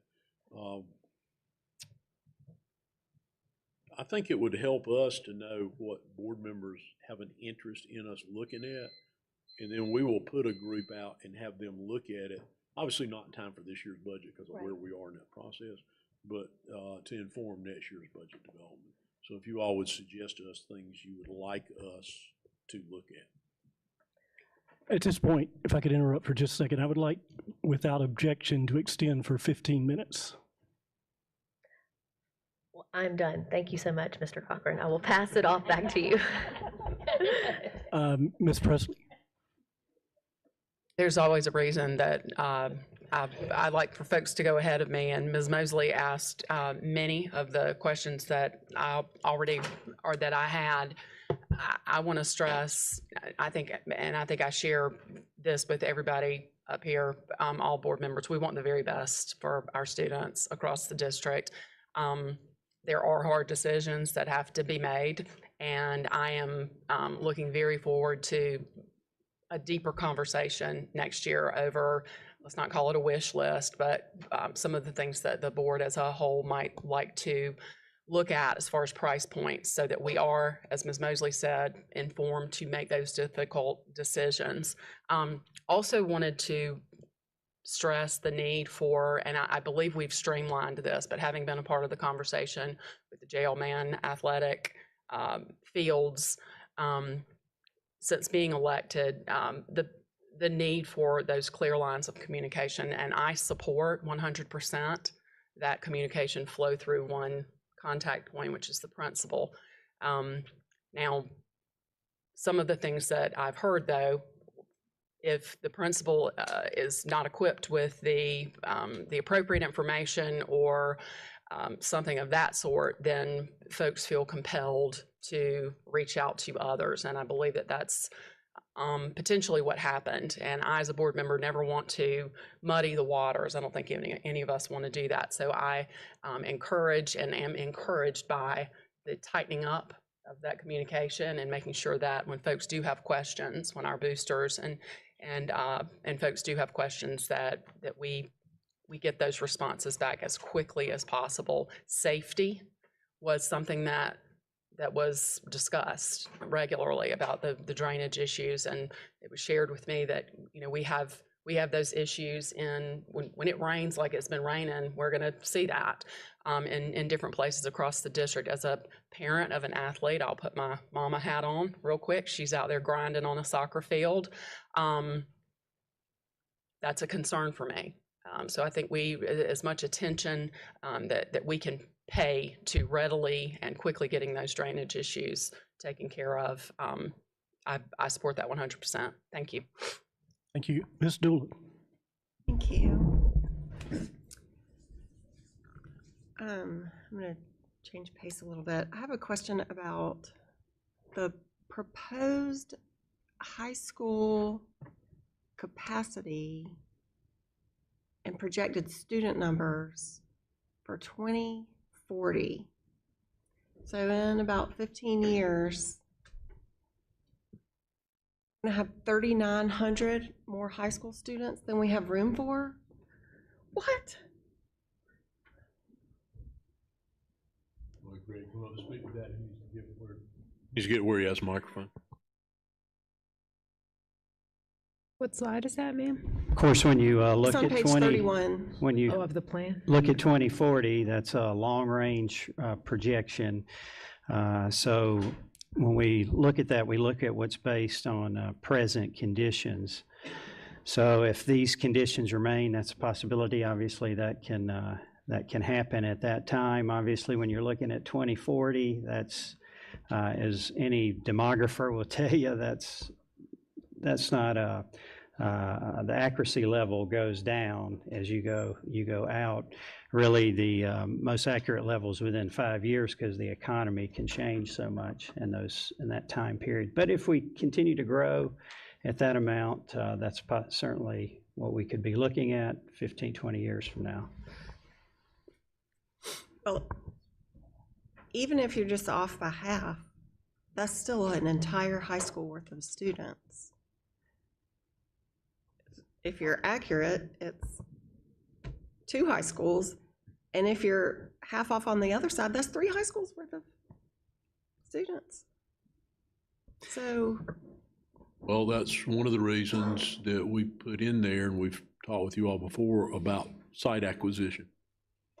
When we're looking for sites, but just in general, for high schools, middle schools, elementary schools, so that the district's better poised to address that. We certainly wouldn't put in right now in any kind of long-range facility plan, and as I know you wouldn't want us to, constructing a high school out there in 2040. That's just way too far out for planning purposes. We try to keep though we look further out than that, we try to keep the public side version of this in a 10 to 13 year range. One, because we don't want to, we tend to fund projects over 3 years, and we don't want half of a project sitting there or a third of a project. So some years it might go out 12 years, some years it might go 13, because that's the most immediate and foreseeable need. It'd be hard to say what might be needed in 2040. What's high school look like in 2040? Well, it's different today than it looked 20 years ago. One of the things that we appreciably had an impact on facility construction at the high school level is we're running not 100%, but close to 100% occupancy on classrooms. We built schools for years. All school districts built high schools for years that were where the classrooms were used around 83% of the time on a 6 or 7 period day. Now we're on a block, so if you built a high school with a room for every teacher, you get 75% utilization out of the academic space in that building. Fountain Inn was built near 100% utilization.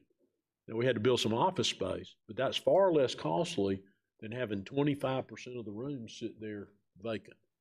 So what may change between now and 2040?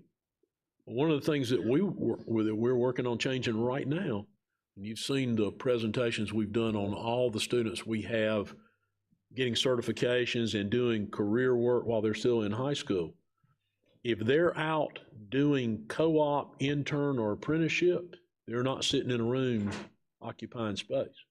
If we can get more and more students out there getting that firsthand experience during the school day, that'll reduce the capacity we have to have inside the actual facility to house the same number of students we now have.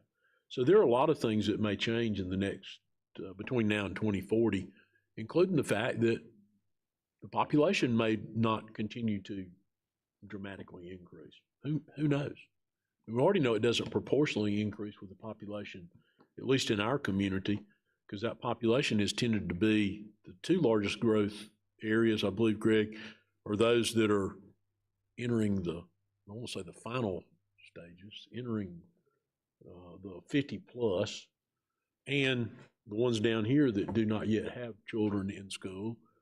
And there's a question about how many they may have or when they may have them, or there's much more uncertainty with there's certainty in this growth group, we're not getting student growth out of it, and there's uncertainty in this one.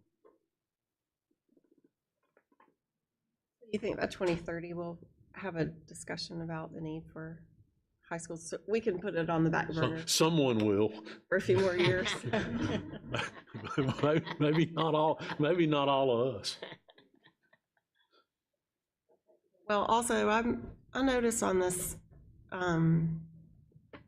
capital improvement program chart that a lot of these expenses are in the southern part of the district. So I'd like to thank my colleagues for considering, in addition to Fountain and High School, we're asking for $224 million for my district. And I know that's a lot, but it's growing a lot, and I just want to thank y'all for considering these expenses. Thank you. Thank you. Any other questions or discussion? Dr. Royster, quick question. When we're looking at these expansions for these high schools, and when we're looking at the additional students down the road, and we're going to have to add on most likely, are we looking at purchasing this property ahead of time? Because we know, I know that was probably asked, I had to step out, but are we looking to purchase this property now instead of waiting till later? Because the value of property is going up and up and up because we're running out. And I don't want what happened to Stone Academy and all these others where we're landlocked and we're unable to add additions to things that we're building now, new facilities, new schools, new additions, et cetera. I know you're looking at that because that's what a long-range goal is all about, but. Yes, that's accurate, Ms. Levinus Wells. That's part of the increase in site acquisition line item. I anticipate that we'll be back next year asking for additional increase in site acquisition line item. And actually, as an example, although it may not figure prominently in people's recollection, we now own the entire block that Stone Elementary School sits on. I know you do. And we acquired it slowly over time, so we do have expansion opportunities there. A lot of our other in-city schools are very landlocked. And when I say they're landlocked with property around them that is extremely expensive to acquire. But we are looking at where we might acquire additional property. And since there's been a fair amount of discussion regarding high schools, additional property where we may have some opportunity to expand high schools. And I would prefer to expound upon that in executive session, maybe at the next regular board meeting, because it does involve some property or contractual matters that. And I was using Stone Academy just because that's in my district and I know everything Right. about it. But what my point is we know areas of growth. We know areas that are landlocked. We know where we're building new facilities or adding on. And just want to, I know you're staying ahead of the game, but just want to make sure that we're taking advantage of everything we possibly can. We're looking at, in fact, we have our realtor engaged in some discussion with individuals on some property acquisition, 2 or 3 different locations right now. We also have looked at the layout of some of our current schools and how it's possible to do some addition to them beyond the addition that's already, beyond the original building that's already there or any subsequent addition. Well, I thank you, and that's it. Thank you, Jeff. Thank you, Ms. Levinus Wells. Without exception, or without objection rather, I would like to extend for 15 more minutes. Ms. Brett? I'm sorry? Do we have anyone else who has a question or any further discussion? All right, hearing none, all in favor of the motion, please say aye. All opposed, no. The motion carries. As a reminder, because everybody wasn't present at that workshop, if I might, Mr. Cochran, upon approval by the entire board, assuming that approval at the board meeting at the end of the month, the question was asked, how soon will we begin? It was particularly, I think, related to the parking lot improvements, and we'll begin immediately upon approval, proceeding with our plans there. And I think right now, the one that would be number 1 in line would probably be East Side, because it's the easiest one to complete. We already have the property, we already have a location. It requires the least extensive grading. So as soon, assuming approval, as soon as that approval comes forth, we'll begin that project immediately. Shortly behind that, the other ones slated for to first be addressed. Thank you. Yes, sir. The second motion coming from the administration related to item 4.02 is to approve the transfer of $38,395,000 of unassigned general fund balance to the building fund, and the use of $9 million in building fund interest earnings in order to fund the capital improvement program as presented. Dr. Royster, would you like to speak to this motion? Only to reiterate that simply is what funds those changes that we brought to your attention, and allows, then the approval of that allows us to immediately move forward with those most critical to be done. Do we have a maker of the motion?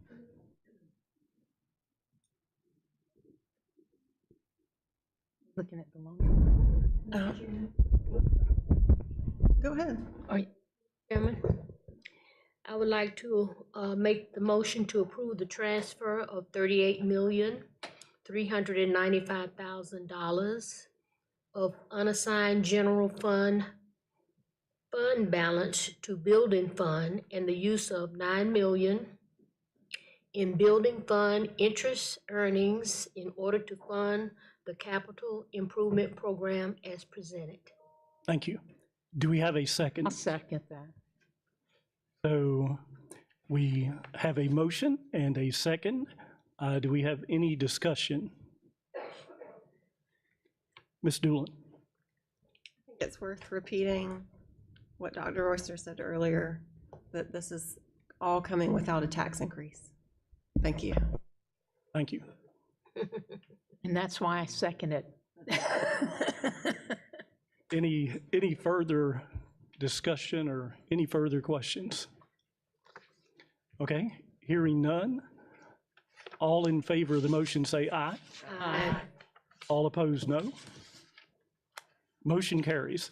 This concludes the Building and Grounds section of today's agenda, and so, Madam Chair, I will now turn the meeting back over to you. Thank you so much, Mr. Cochran. Our final matter of business is item 5.01, and that is instruction, and Ms. Goodwin-Caldwell will serve as the chair of this section.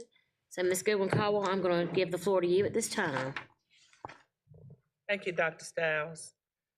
The 5.01, the state designated underperforming schools revised strategic improvement plan and Elevate Schools update. Dr. Royster, would you like to speak to that before we have the presentation? Thank you, Ms. Goodwin-Caldwell. There is a requirement from the state that we update the board quarterly on state-designated underperforming schools and their plan to address that. So we're going to share with you some information about that this morning. One of the problems with this mandated quarterly reporting is there's quite honestly not much to be able to report on a quarterly basis. I'm going to share with you some benchmark data, but you don't really know what the outcomes are until you actually hit the testing window and get that information back, which tends to come back to us in the fall of the following year. So the requirements within this statute don't align necessarily with the reality of when you get data back, nor what meaningful information that you have the opportunity to share. So we are sharing that information we do have. It is obviously to a degree informative, but benchmarks are simply a predictor of how our students may do on the final assessment. Now, we do have some preliminary EOC information from first semester, I believe, in here as well. We also have an update on the Elevate schools and their progress in their employment, because I think it's been maybe 3 weeks since we've sent you all one, but we took the opportunity today to include that in this presentation as well. So I'll turn it over to Mr. McCoy and Dr. McDavid, whichever one of them is going to lead it off. Royster. Dr. McDavid is going to deliver this update. As you may remember, this the priority designations and the Elevate and Transformation schools now fall under Dr. McDavid's new responsibilities as Assistant Superintendent for Transformation. So she's going to deliver the update. Thank you very much. In October, we received the designations, and in December, Mr. McCoy presented to you an overview of each school's strategic improvement plan, a turnaround plan. Those plans were submitted to the State Department for approval. The schools, as listed on this slide, Berea High, Carolina High, Southside High, Berea and Lakeview Middle, Sioux Cleveland and Grove Elementary, were designated as unsatisfactory or below average. Under the state statute, which was enacted effective July 1st of 2022, those plans were submitted. They were approved by this board and submitted to the State Department. Thereafter, we annually will submit updates to the department regarding the implementation of those plans and any revisions that we make, including metrics in assessing the impact of the activities that we included in our plan. Since they have been approved, the revised turnaround strategic improvement plans are displayed on the websites of the State Department, Greenville County Schools, and each school. The State Department is going to continuously monitor our implementation of that revised plan and our evaluation of student progress. And in doing so, we must apprise the State Board of Education of our progress once per quarter. Prior to doing so, we will apprise this district of our progress. The months we chose were March, June, September, and December. Although we have some data, as Dr. Royster mentioned, much of this also involves qualitative assessment of what's happening in each school. This work is done in Office of School Transformation and Academics, but very much alongside and jointly with our school leadership. Each of the assistant superintendents have worked with individual schools in developing the plans and setting goals for the school year and in evaluating student progress. We begin with an update from Berea High School. In this chart, we are sharing the overview of the end of course performance in Algebra 1, Biology, English 2, and U.S. History. We are unable to share the exact metrics around graduation rate, but do know that our schools, along with Mr. Reimer, are tracking their progress towards graduation rate, and it is contingent upon how students will do this last portion of the semester. But so far, Berea High School is tracking towards 70% or above graduation. When you consider the EOC scores from 22-23, we look at the percent passing, that is those students who received an A, B, C, or D on those EOCs. The students who came in the fall and took the first benchmark mid-September were different students, so this is not tracking the same students and not always the same teacher, but when we receive our benchmarks, we assess a portion of the standards in mid-September and more of the standards, almost all of the standards, in November. So when you see those numbers or the percentages from benchmark 1 to benchmark 2, we're assessing not the exact same test, we're assessing more standards. Based on our pacing, we'll assess the first half on benchmark 1 and then cumulatively on benchmark 2. For the high school, though, we were able to get our fall and winter data, which is not published, but we have that data from each school to give you this report.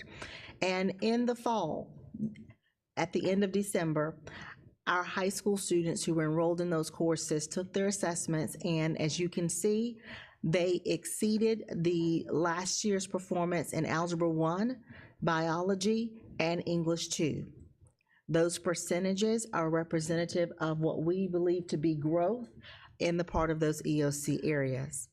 U.S. History, I will share more detail shortly around our strategies for improvement.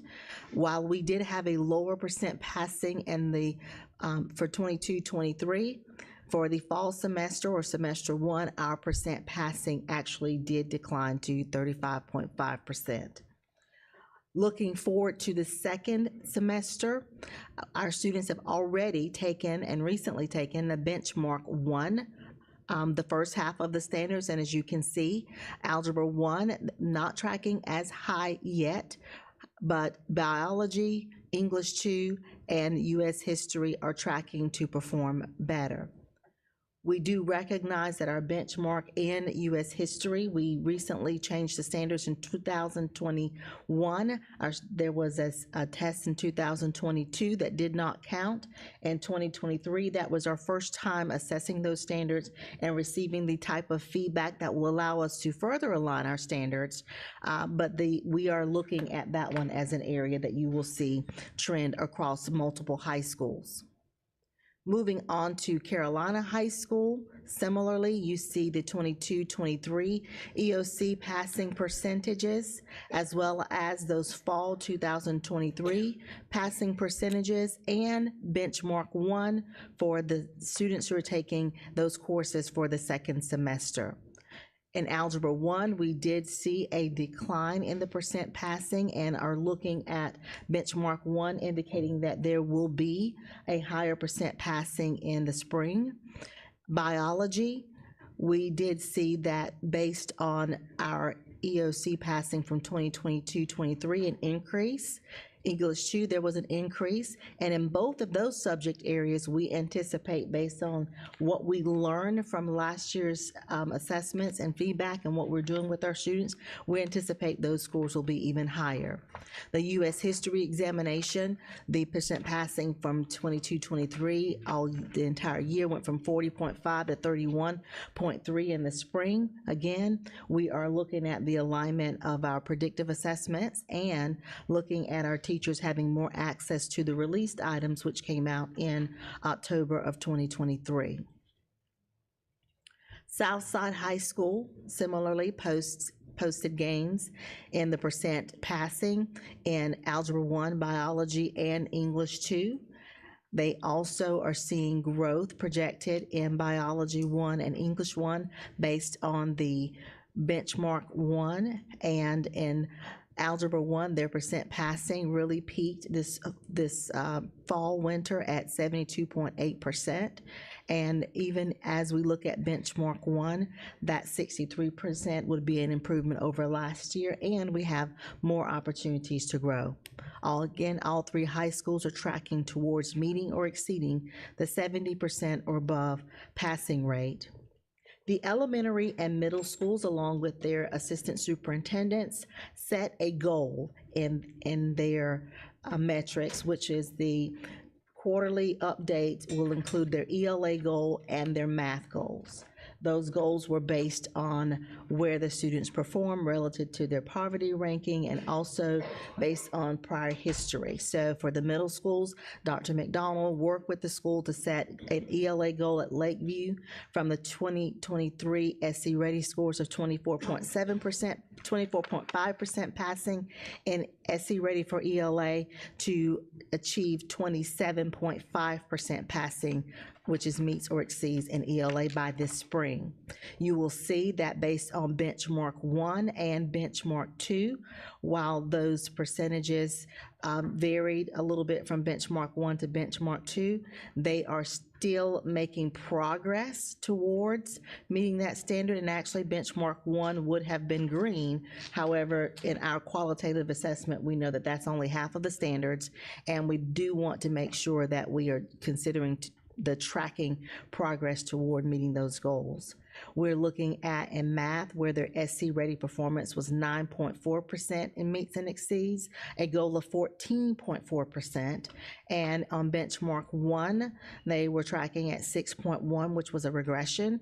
On benchmark 2, which was given in mid-January, that had improved to 12%. So they are tracking towards meeting that 14.4% goal.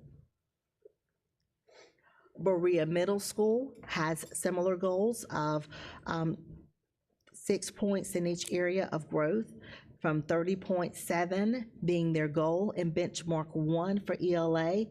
Berea Middle School's benchmark 1 declined slightly to 29.3 and declined a little bit more at 27.7. Again, understanding in benchmarks, we're giving half of the standards on benchmark, excuse me, not half, a third of the standards on benchmark 1, a little over half of them for benchmark 2, and then benchmark 3 will be cumulative. Our math goal for Berea Middle is set at 10.9%, and benchmark 1, 7.2%, and benchmark 2, 8.3%. So we are still tracking goals for progress and modifying some of our work to achieve that progress. At the elementary schools, both of our schools are led by Dr. Mitchell Hofer, and we see first Grove, which has this year a new principal who's been working with Dr. Mitchell Hofer and academics to achieve the goals set. You will see that we have 44.7% was the goal to improve in ELA. We are tracking at benchmark 1 was 44.9 and benchmark 2, 40.4. Again, it's not an absolute because we're looking at the progress and the amount of standards over the year. We consider that if they are that close, they're tracking towards progress. And in benchmarks for math, we see the 30.3%. Being that target, and the first benchmark they were tracking with 33.5, getting closer to the 40, and there was a slight regression at 32.6% on their benchmark 2. In assessing more standards, we see our students are having, are requiring additional supports. Sue Cleveland Elementary School in both areas also set goals that were comparable, but a little bit higher. So in ELA, from 34.16% performance, they set a goal of 44.7% to meet and exceed in the spring. And as you can see in ELA, those are green because by all metrics, they are moving and tracking toward meeting or exceeding that very lofty goal in ELA. In math, they set a goal from 32.3% to 41% meeting or exceeding. The benchmark 1, they were showing a little bit of regression, but through the work they have rebounded and are back on track and tracking progress toward meeting that goal with 38.7%, including additional standards, remediating on the standards that were missed in the first benchmark and moving forward. When we consider our schools and how they are performing, we look at our continuous improvement process. And it's not that we are looking at our benchmark 1 as just a metric.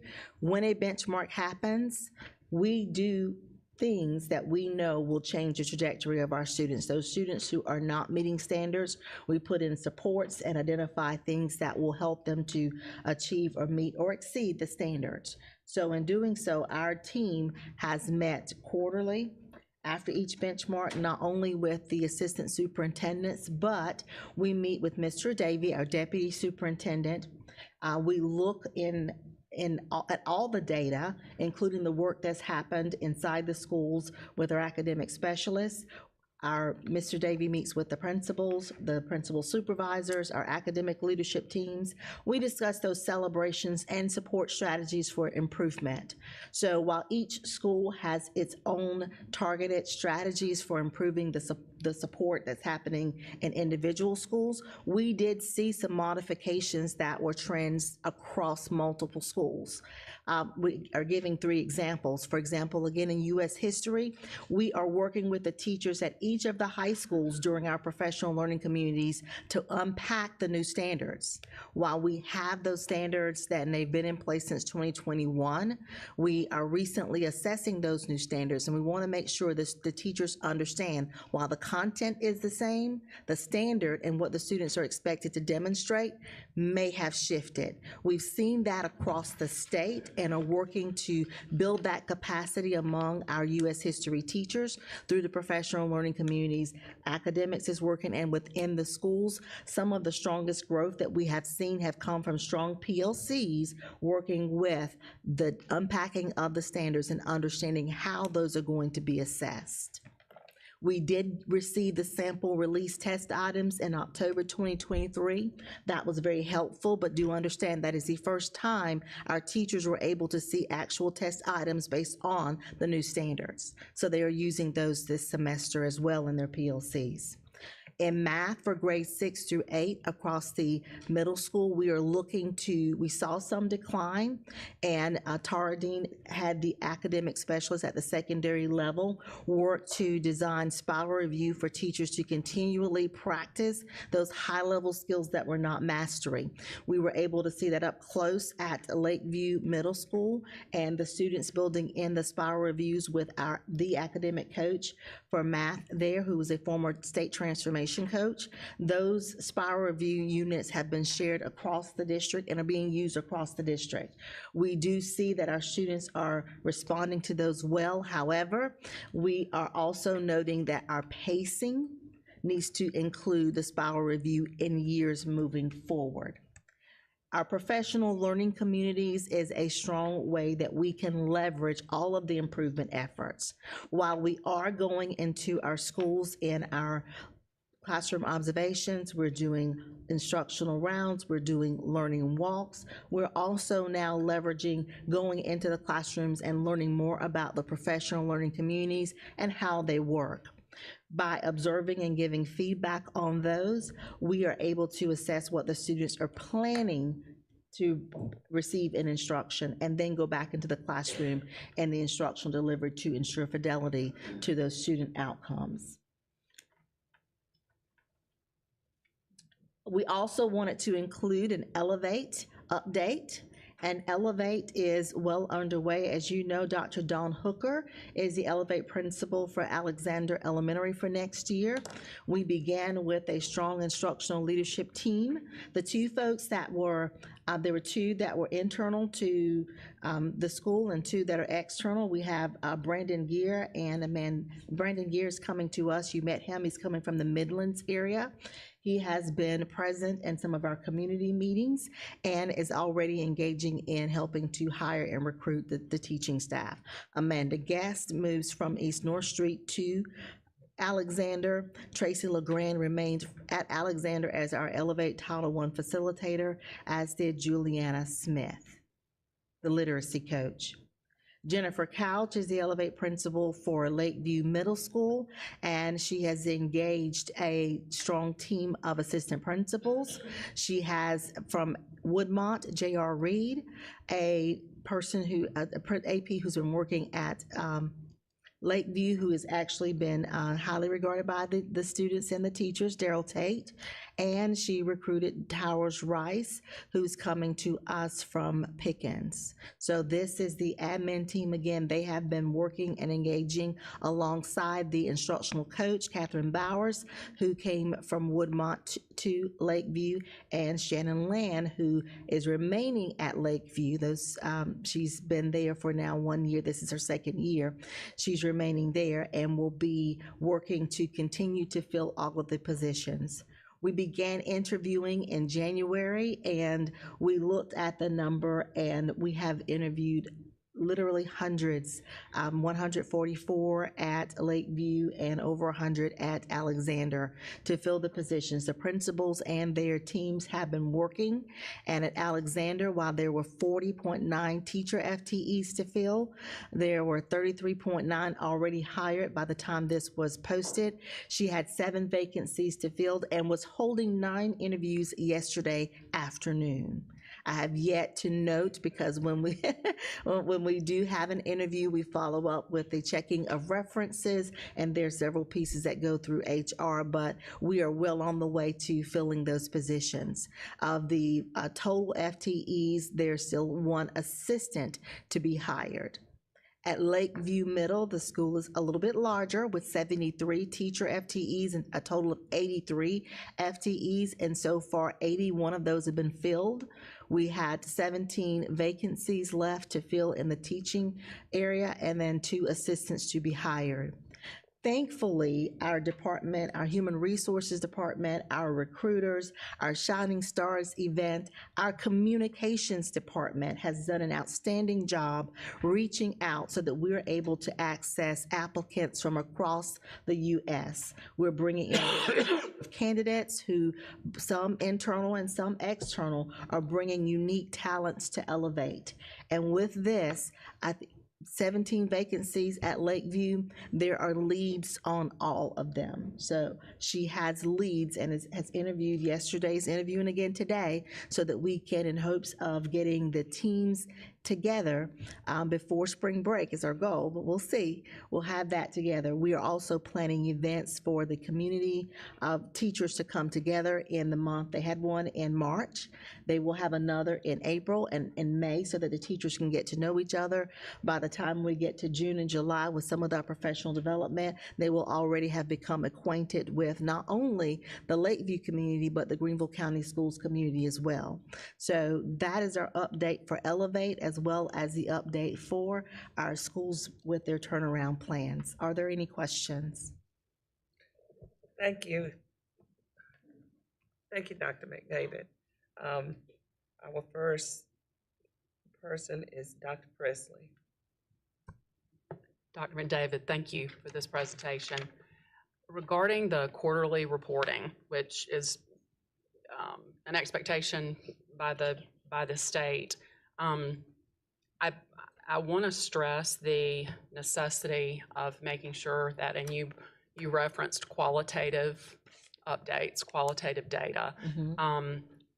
And the reason is this is more than benchmark data, because even a benchmark could be viewed as a tiny autopsy. If you don't know whether we're trending in the right direction or not, you got to know why, if we are or if we aren't. I did hear a really positive point about y'all already sharing some of the stuff district-wide that you're seeing which is great. And that's one of the biggest benefits for mining that qualitative data.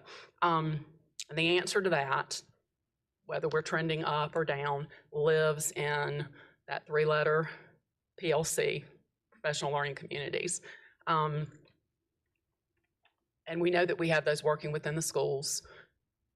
Unfortunately, PLCs are one of the most misrepresented things on the planet. A lot of people say they're doing PLCs and they don't have PLCs addressed. I'm not saying that's the case, but it requires some pretty extensive monitoring. Somebody that supported our schools a while back used to say, we inspect what we expect. So my question is, with our qualitative assessments of progress, as far as the activities and strategies that are referenced in these plans, is there a standardized expectation for what that reporting would look like? Now, somebody a while back, when I was discussing with them, they're like, and we don't want to burden the schools, right, with reporting. Well, I would posit if there's a robust and healthy PLC process happening within those buildings, there is documentation. There's a footprint of every single meeting that's taking place, and the professional support for teachers, their acquisition of the new learning, their plan for implementation when they return to their classroom, the actual implementation, and then the reflection on the impact on students, which would be the stuff that's happening in the interim between these benchmarks.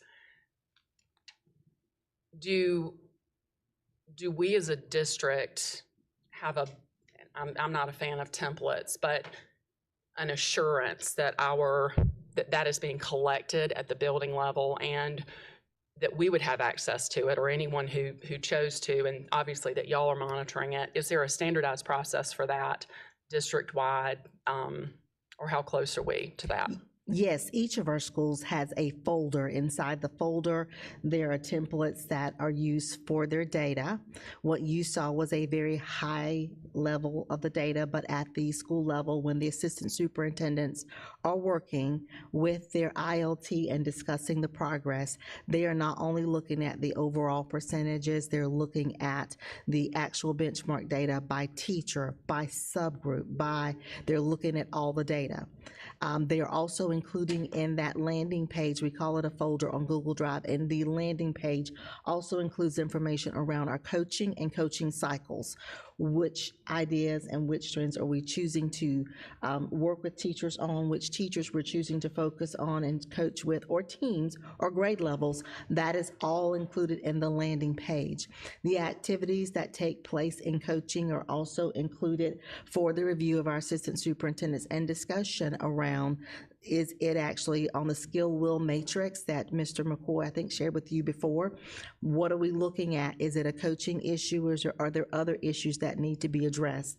Again, alongside academics, our assistant superintendents, we're having that conversation on a regular basis. We also will include other qualitative conversations about our schools, and from that, you have heard in this setting or scenario, data that's come from conversations about teacher certifications, years of experience, trends that we have learned in the field. And not only are we having those PLCs at the school, we are working to standardize and get more consistency around PLCs through our work with Solution Tree. We attended one of the conferences to map it out with the instructional leadership team, but all of our principals in August, principals, ICs, assistant principals, and academic specialists all received a foundational understanding of what the PLCs were like. We followed up in October with a second round to operationalize that. Because we've recognized students with disabilities as an area that we need to collaborate around more strongly. In January, we had another session on PLCs with the author of the book, Yes, We Can. She gave us more actionable tools for collaborating with our schools and our special education teachers and the department and the coaches and the specialists. We gave them the look for so that principals had a template for going in, observing the PLCs, and giving the PLC actionable feedback to be certain, as you said, that it looks like what we think it should look like, that we're working through the 4 questions. So in this month's principals meeting, Mr. McCoy actually took that data. The schools brought back their actionable feedback, and they had table talk around where we are in our realm of our PLCs. Our principals through advisory have given us additional feedback that they want to continue the work, and they want it differentiated to be indicative of where they are. So to answer your questions, yes, we are using the qualitative, and there is more that we have in each focus folder, each school's folder and landing page, so that while we're talking very high level, there are details down to the teacher and student and demographic, all the levels. There's more data that we are mining regularly, more data points that we're looking at so that we are able to make those decisions. And we are monitoring. In the fall, Solution Tree will come back and spend a half day with us as instructional leaders and a half day with principals, academic specialists as well, to give more feedback on how to monitor and coach for stronger PLCs. We had one person this year so far to ask, one of our high school principals who's been doing the work, he asked an academic specialist to observe and give him feedback, and that was shared across some other schools. So that is the work that we're doing. We recognize improvement is a continual process, and we must collaborate. Dr. McDavid, thank you so much. I'm going to always go in the weeds about that because it is so critical, and I appreciate that. I look forward to this being a regular part of those quarterly updates, and it needs to be granular. So we appreciate all of this work. Thank you. And Dr. Presley, if it will help, just because we can't share the actual templates because it's got some pretty sensitive data in there for what we're using, but we'd be happy to share with you a template, a full template with all the links and everything, so you can truly see, I think, to your question about what all we're monitoring and collecting. It is, to Dr. May's point, it's a lot. And so while we couldn't share a live one with you, we'd be happy to share a template with you. Thank you, Mr. McCoy. Thank you, Dr. Presley. Ms. LaVentus Wells. Thank you, Ms. Goodwin-Caldwell. I appreciate the information that Dr. Presley was asking, the questions, et cetera, about the PLC. I have and thank you for this presentation, Dr. McDavid. I found it very interesting and informative, and I love looking at numbers. So tell me what we're doing different at Grove and Sue Cleveland, where their percentages are increasing. What are we doing differently? Who is the assistant superintendent over these schools, or are there multiple people? Dr. Mitchell Hofer is the assistant superintendent for those 2 schools. Okay. We also have new leadership in both of those schools. Dr. Royster introduced, and he may want to address that part of it. But inside the schools, we are still taking a student-based approach to student-centered improvement, and Dr. Mitchell Hofer is working. We are still using the same programming. There's not been a shift in curriculum. There's not been a shift in how we do things. It's just a shift in how we serve our students. So. What I would add, at Grove, we have a veteran principal, Mrs. Reese, who has been a turnaround principal before in Georgia, as well as for a short period of time in Greenville. Upon her returning to Greenville, I did approach her and asked her if she would, go to Grove and work with the teachers and the staff there. At both locations, Jenny Dunnigan is at Sue Cleveland. She is brand new. This is her first year. I would say that some of the similarities, they also talk. The 2 of them work very closely together, not in a formal mentoring, but Jenny does reach out to Stephanie, as many principals do. It's about monitoring consistently. And what we expect, as Dr. Presley mentioned before, what we expect, we do have to inspect. So we, all of us assistant superintendents, we sit in on on the PLCs as often as we can to observe the work that's taking place. I can tell you the structures that I've seen at those locations are very just consistent. The teachers know what the expectations are. There is transparency. They have come to trust one another, work together, and support each other. And what worked for you may not have worked for the other person.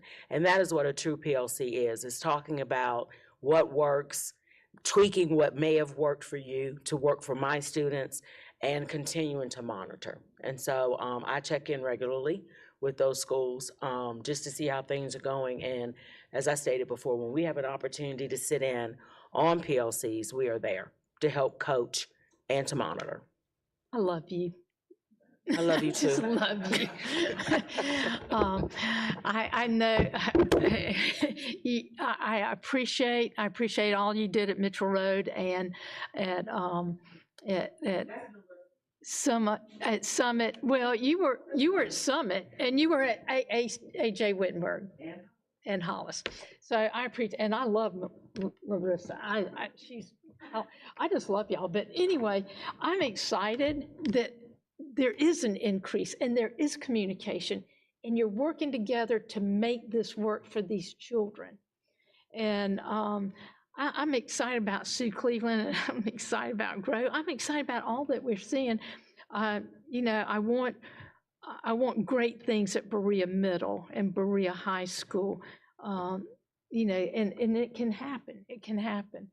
And so Lakeview, I think, let me tell you, hiring all those teachers and the time that they have been given at Lakeview and at Alexander, kudos to those people. Kudos to the teams. And I'm looking for great things to happen in these areas. And thank you, Dr. McDavid. Thank you. Thank you very much. Thank you. As well. No further questions. Thank you, Ms. LaBentis Wells. Ms. Mosley? Thank you so much, Ms. Goodwin-Call. Thank you also, Dr. McDavid, for all of this information. I just have right now 3 questions. Back at the EOCs, I just want to clarify, does the EOC still count 20% of the grade? Maybe that's a question for Jeff. Yes, it does. Okay, so a student can pass the class without passing the EOC? That is correct. Is that right? That is correct. And so do we have that data just as far as from these kids that took it first semester, if our pass rate was higher than, I'm just curious. Okay. But yes, we do, the principals do monitor that data. A lot of those kids first semester would roll into credit recovery from there or retake the class. But yes, we would know at the end of the quarter. So do we see a trend? Do we have more students passing the class than passing the EOCs? Well, I don't know what percentage that is. We always have students who pass, a number of students who do pass the class because they may be sitting at a C. Right. The EOC comes in, they're now at a D, but they still pass the class. So we always have a number of students in that. The kids that would be in a D range would be the ones that would struggle to pass the class if they had less than 20%. No, I'm very familiar with how these EOCs can destroy grades. So quick question about, it appears, obviously U.S. history is, I've never heard great things about that test. Do we see the same trends at all of our other schools that are higher performing schools, where we have, it looks like English is a strong area, but history is obviously one of our lowest, and biology can be up there as well. So I'm just curious if what we see here is similar to what we would see, even if the percentage pass rate is higher at another school, if that's, is history kind of a beast for every school? Yes, the test was really into effect officially last year. They did a pilot test the year before. It'll even back out probably this year, but it's always a good 2, sometimes 3 years of a new test that people are struggling with the new standards, and they were pretty intense changes in standards this time. Okay. So yes, that should even out. But it's not up there. But what you saw, Berea, Carolina, Southside. What you see there is really what follows. U.S. history across the district was our lower EOC this fall. Biology, as you know from last couple of years, has been a struggle across the state. Yes. Algebra, actually, for Greenville has been significantly ticking up. We're actually doing well in algebra in high school. And then English, too, tends to be our our other one that, you know, schools are all kind of lumped the same together, but there's one that we need to improve across the state. Okay. I was just curious for that. All right, and last but not least, I also appreciate the update about Elevate. Are we, for the staff or teachers that are not remaining at those schools, Yes. they're there now, right? Yes, they are. And then we either, are we in the process of finding them other jobs? Do we have a report on how many of them have already been hired somewhere else, or is it too soon to know that? It is not too soon to know that. We have been working since the very announcement with Human Resources. Morgan Clements may be able to give you more insight, but they took every teacher who chose not to remain and or those who were not selected to hire. They reached out individually and had a conversation, followed up with a Google form, just making sure that we understood where they lived, their preferences, matched those to the teachers' certification areas. And Mrs. Clements may be able to give you, but the last time I checked, all but a few who actually have been offered jobs in other places but may not have chosen to select them. Everyone has a place for next year.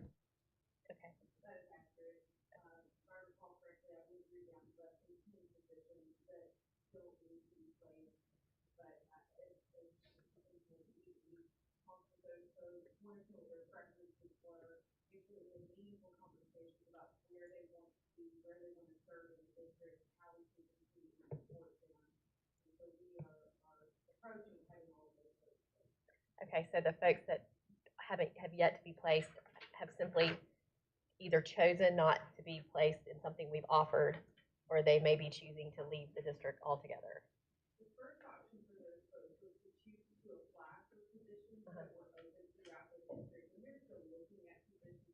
Okay. Mhm. Once they have done that, if they're not a successful candidate in a position that they have applied for, then we will work with them as the second option based on the preferences they share. Okay, all right. So at the end, once this is all said and done and we have everybody in place and all the hirings, can we get a report about how many teachers and staff stayed versus how many left, and maybe even a breakdown of how many we hired from outside the district? I would be Sure. interested in that. Sure. Okay, thank you so much, Dr. McDavid. Thank you. Thank you, Mrs. Mosley. Thank you, Ms. Mosley. Dr. Stiles? Dr. McDavid, first I wanted to say that I heard the enthusiasm in your voice about transforming schools, and you're the leadership at the top. We were talking before you got here about developing and supporting our school leaders, and it really does start at the top. So I'm really glad to see your enthusiasm, and I'm like the other board members, I'm really excited about this work. And I also wanted to point out that I was really drawn in by Carolina High School and Southside High School, the improvement they're making along the way. Those have been underperforming schools for some time.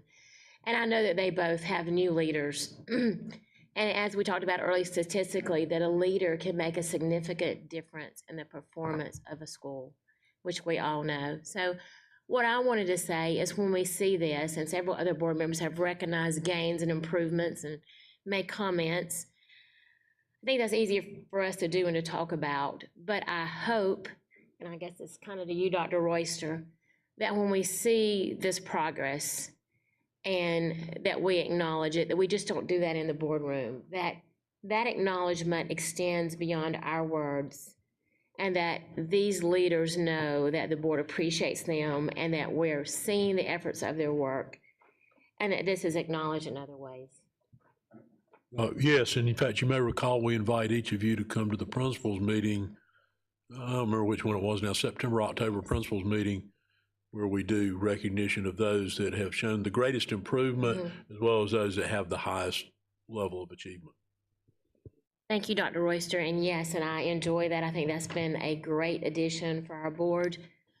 I'm just thinking that perhaps if we could encourage our assistant superintendents, and they may already do this, and all those at the upper level administration, to pass these remarks on, and Dr. McDavid, you as well, to let them know that we see the difference that we're making and that we're appreciative of it. And it may be that as a board, that when we see these things, that we may even want to go a step beyond ourselves and maybe do some notes of appreciation from the board, which I would be glad to kind of lead that effort.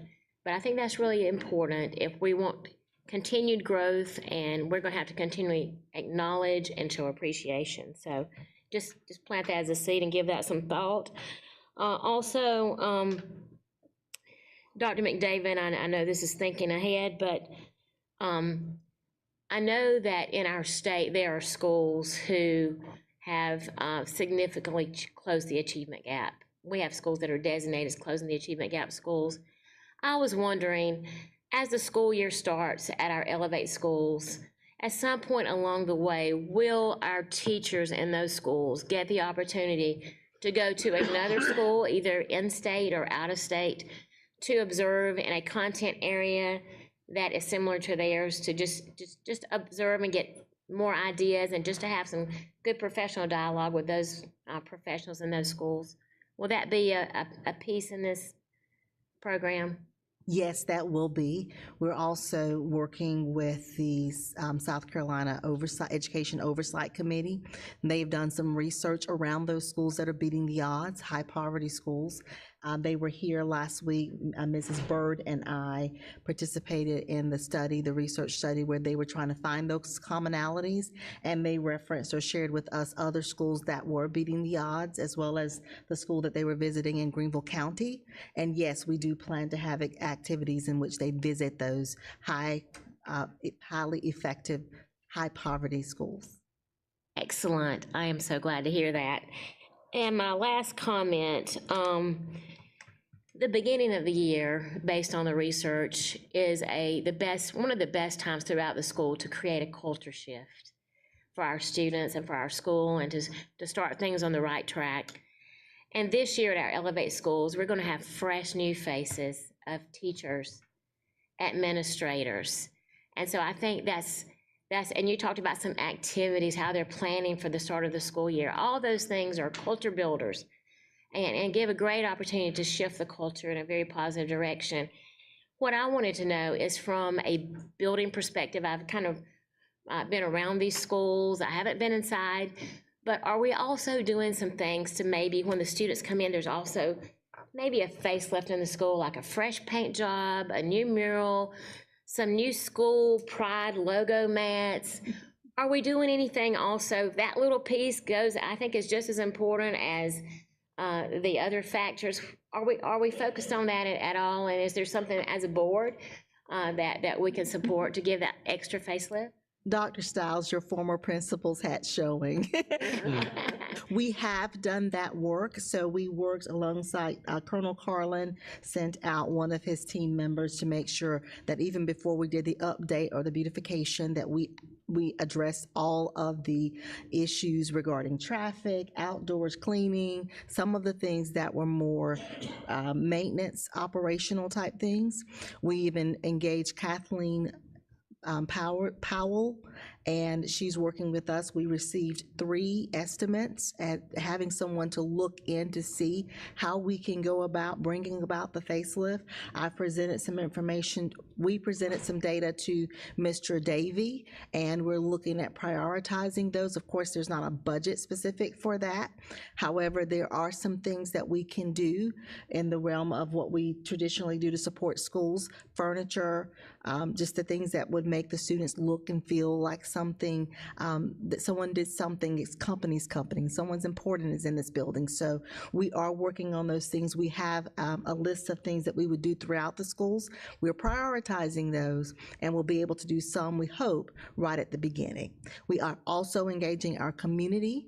Hands on Greenville has projects scheduled, had projects in both of the schools, actually 2 at Lakeview, 1 at Alexander. The community is engaged, not just in making it look, just the look, the appearance, but having the look at the school and in the community. So yes, we are engaging partners as well as our district leadership or administration in doing so.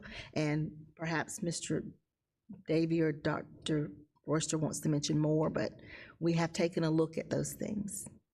Excellent. You have all the bases covered, and that is music to my ears. Thank you so very much. I appreciate your time. That's it. Thank you, Dr. Stiles. Without objection, I will extend for another 15 minutes. Mr. Cochran. Thank you. My question's coming from slide 5, if we could go there for a moment.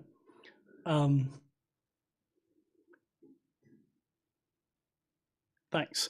I'm basically just wondering in looking at these scores, and I understand about the new standards with U.S. history coming into play, but noticing kind of the contrast between Algebra 1 and the U.S. history, Algebra 1, the benchmark scores are actually lower than the U.S. history benchmark scores. But the actual EOC results are totally different. While Algebra 1, of course, the EOC rates are much higher. I'm wondering, and I know with the new standards it can be a challenge, but at this point, are the benchmark tests for U.S. history just really poorly aligned at this point? And if so, are we changing those? I know we've already given them once in second semester, but were those changed for the second semester? And if it's not an issue with the misalignment, then what else do we think maybe is going on with that? The state, I've been in contact yesterday actually with Instructure, the predictive mastery assessments, just because that would be an anomaly to see. Usually if we see that level of an anomaly and it was fairly consistent across the board. If we see that in a school, we normally do a little investigation to see, did the teacher preview the test before they gave it? Because you don't normally see higher benchmarks that significantly higher. You always see higher test scores normally than you see the last benchmark, because they look at the data and then they push, they regroup the students on what they don't learn, what they don't know, and then they push for that, knowledge. And so the end of test always is higher, not usually significantly, but by 4, 5, 6 points. So Instructure's looking at that, and others have reported that across the state. Those benchmarks aren't created by us, that's created by the company and aligned to the state standards by the companies and used across the board by about 60-70% of the districts across our state. So that is something they're looking at right now as far as whether it's an alignment issue. Supposedly they're aligned, but it's, there would be evidence maybe to say maybe they're not as tightly aligned as they should be. Right. Thank you. That's all, Ms. Goodwin-Caldwell. Thank you, Mr. Cochran. Ms. Brett? Well, most of my questions were answered, but I do have something that you may have gone over. If you can help me understand why, let's go to Lakeview Middle, slide 8. Why are almost all of the benchmarks that are done in the fall, why are they higher than the second semester benchmarks? Is there a reason for that? Yes, thank you. So from benchmark 1, we give those mid-October, and we look at our curriculum mapping and pacing. We only assess those standards that should be mastered by that point. Oftentimes, even though we've covered a third of the curriculum, if we've not covered it to the point that we consider students should be mastering it, it may not be on the assessment. So the first benchmark can be higher because it has fewer standards. As we go to the middle of January, we have extended, and we're now testing not just that first group, we're testing over half of the standards in mid-January. That's requiring our students to recall sometimes what they mastered before and recall what they were remediated on after they missed it before. So if we pull that together, that second benchmark tends to drop a little bit as well. That is, though, a great marker for us to take the data and craft the remainder of our year in terms of instruction and what we need to review. And then the last benchmark, which will be cumulative, sometimes the students will see some of what they have just learned, but things that they're seeing for the first time on a benchmark, they see it on that third benchmark. We give that in early April to give our schools a chance to grab that data and again, do something to help our students remediate on what they did not master before SC ready. That makes sense, thank you. Thank you. Then I have one more thing. I wanted to say that I met Jennifer Couch, and you guys have done a really great job in bringing her to Lakeview. She is excited And I hope that, and assume that she's going to bring that excitement to all her teachers and her staff too. She was great. I enjoyed talking to her, and she is super excited. So I'm excited to see what she does too. Thank you. Thank you. We would echo that. Thank you, Ms. Brett. Are there any other questions? Ms. Levent as well. So, Dr. McDavid, you said that, I think when we were talking about the PLCs, and I believe, I want to say it was, I can't remember which school, maybe Berea. You said that the students, maybe it wasn't Berea, the students were tested, different students taking the test were different. On the end of course. So for middle and elementary schools, these are the same students. They're in the class for the full year. For the high school, when we look at the students who took the test at the end of first semester, they took it in December. Those students are complete, they're done. We now have a whole new group of students taking those EOCs for the spring. The teachers have the benefit of having worked through knowing what types of areas they need to address more heavily in their teaching, but the students who are coming in are brand new to biology. So they start all over again at the beginning of the year with a new batch of students in January. Okay, all right, now I get it. And I'm going to give kudos to Narissa Lewis and Brenda Bird. So, but all three of y'all, I appreciate all that y'all are doing with these schools. I don't want to leave anybody out, so thank you so much. And thank you for explaining that, because it just threw me off just a tad. Thank you. But thank you. No further questions. Thank you, Ms. Levent as well. Are there any other? I have a couple of comments. I am a history buff, and I hate when I see that the history scores.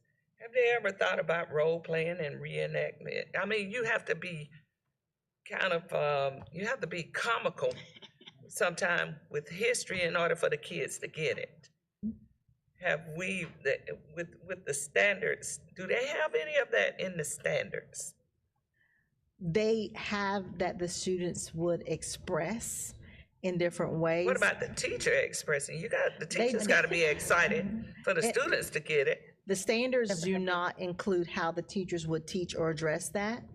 But I will say that when we look at U.S. history, please do recall that our students are not assessed on social studies by SC Ready in the current way the standards are written. So our students in middle school are not taking social studies SC Ready assessments. So when our teachers work through the high school before they get to U.S. history, many of them are doing a lot of background work.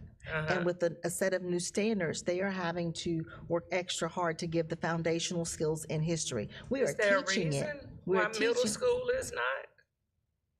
South Carolina reduced the amount of testing. Dr. Royster, do you want to mention that? Is he ready? He didn't hear you. Yeah, the state decided not to emphasize the areas of social studies or science testing, so they don't do as much testing. Well, that's one of the issues.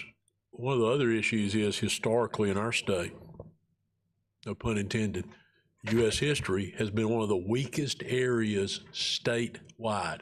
And in fact, we have had some of the highest scores in the state in U.S. history, and they would not be, in my mind, scores you'd want to brag about you attained them, even though they were the highest in the state. I believe one of the fundamental problems with U.S. history that I think needs to be addressed.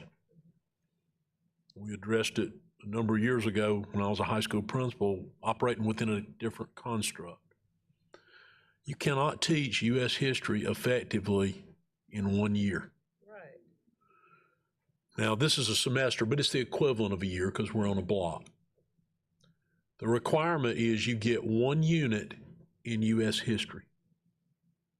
That is insufficient to master U.S. history. But history teachers, depending on what they like the best, they get to a certain point, and then they speed through to the present. Because, for one, it's not physically possible for them to cover all that the way they One should. semester. When we had the construct of tech prep and college prep, some of you may remember that a number of years ago. In tech prep, were students that were going to go the technical route and get a certification, work ready coming out, that sort of thing. When we had those two divisions at our particular high school where I was principal, we required college prep students, if you were going to claim to be in that track and get that credit, you had to take 2 years worth of U.S. history. So we had U.S. history to like 1865 or 1870, then U.S. history from 1871 to the present. I would like to see, and we'll plan to advocate for our state to adopt a 2-year requirement for U.S. history so you can adequately teach it. You cannot add, it doesn't matter how great a teacher you are, how engaging you are, there is not sufficient time to teach all the important aspects of U.S. history in a 1-year course or the equivalent in a semester of a 1-year course. And they need to put civics in there too. Well, and at one time, civics was taught a number of years ago as a standalone course in the 9th grade. It was taught basically as a standalone. And I would argue there needs to be more civics education. You know, now you got government, which is basically a semester course at the high school level. And that's it. Well, it's government and economics. Yeah. So you got a semester of government, a semester of economics. Yeah. And now there's personal finance. So I will, yes, then I was gonna Advocate say for the that. personal finance piece, many of our, so you may recall you approved some courses last February and October for innovative courses. Many of our high schools are pairing that personal finance as a 0.5 credit with a 0.5 civics credit, so that we have civics full credit and we have civics half credit, but when the state required that 0.5 personal finance, it kind of threw in a little wrench because there's not a lot of 0.5 credit classes out there. So we created a 0.5 civics class so schools have the option to pair those two together for students. Okay, and also, I know something that was real, that helped our teachers understand the kids that they were teaching. We did a tour at the beginning of the year of the neighborhoods that our students came from, so that the teachers would know where their students were coming from. Do we have any of the schools that are planning on doing something like that so that the teachers know who they're teaching? Yes, we still have schools that do that throughout the district. Yeah. Assistant superintendents could probably reel off the ones that they're aware of that do that, but there's still a I'm number of talking about schools with that do the that. Elevate schools, are we gonna do that? With the Elevate, we will, because many are new to Greenville and new to our community. Which ones of the schools are doing that, assistant superintendents? Do y'all know?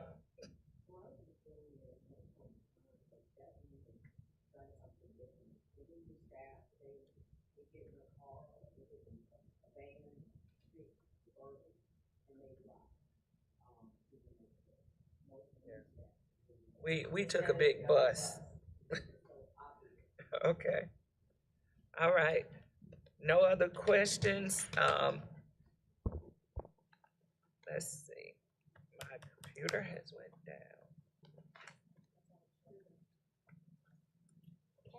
Thank you, Ms. Okay, this is, there's no recommended motion from the administration, so we don't have to vote. Information on.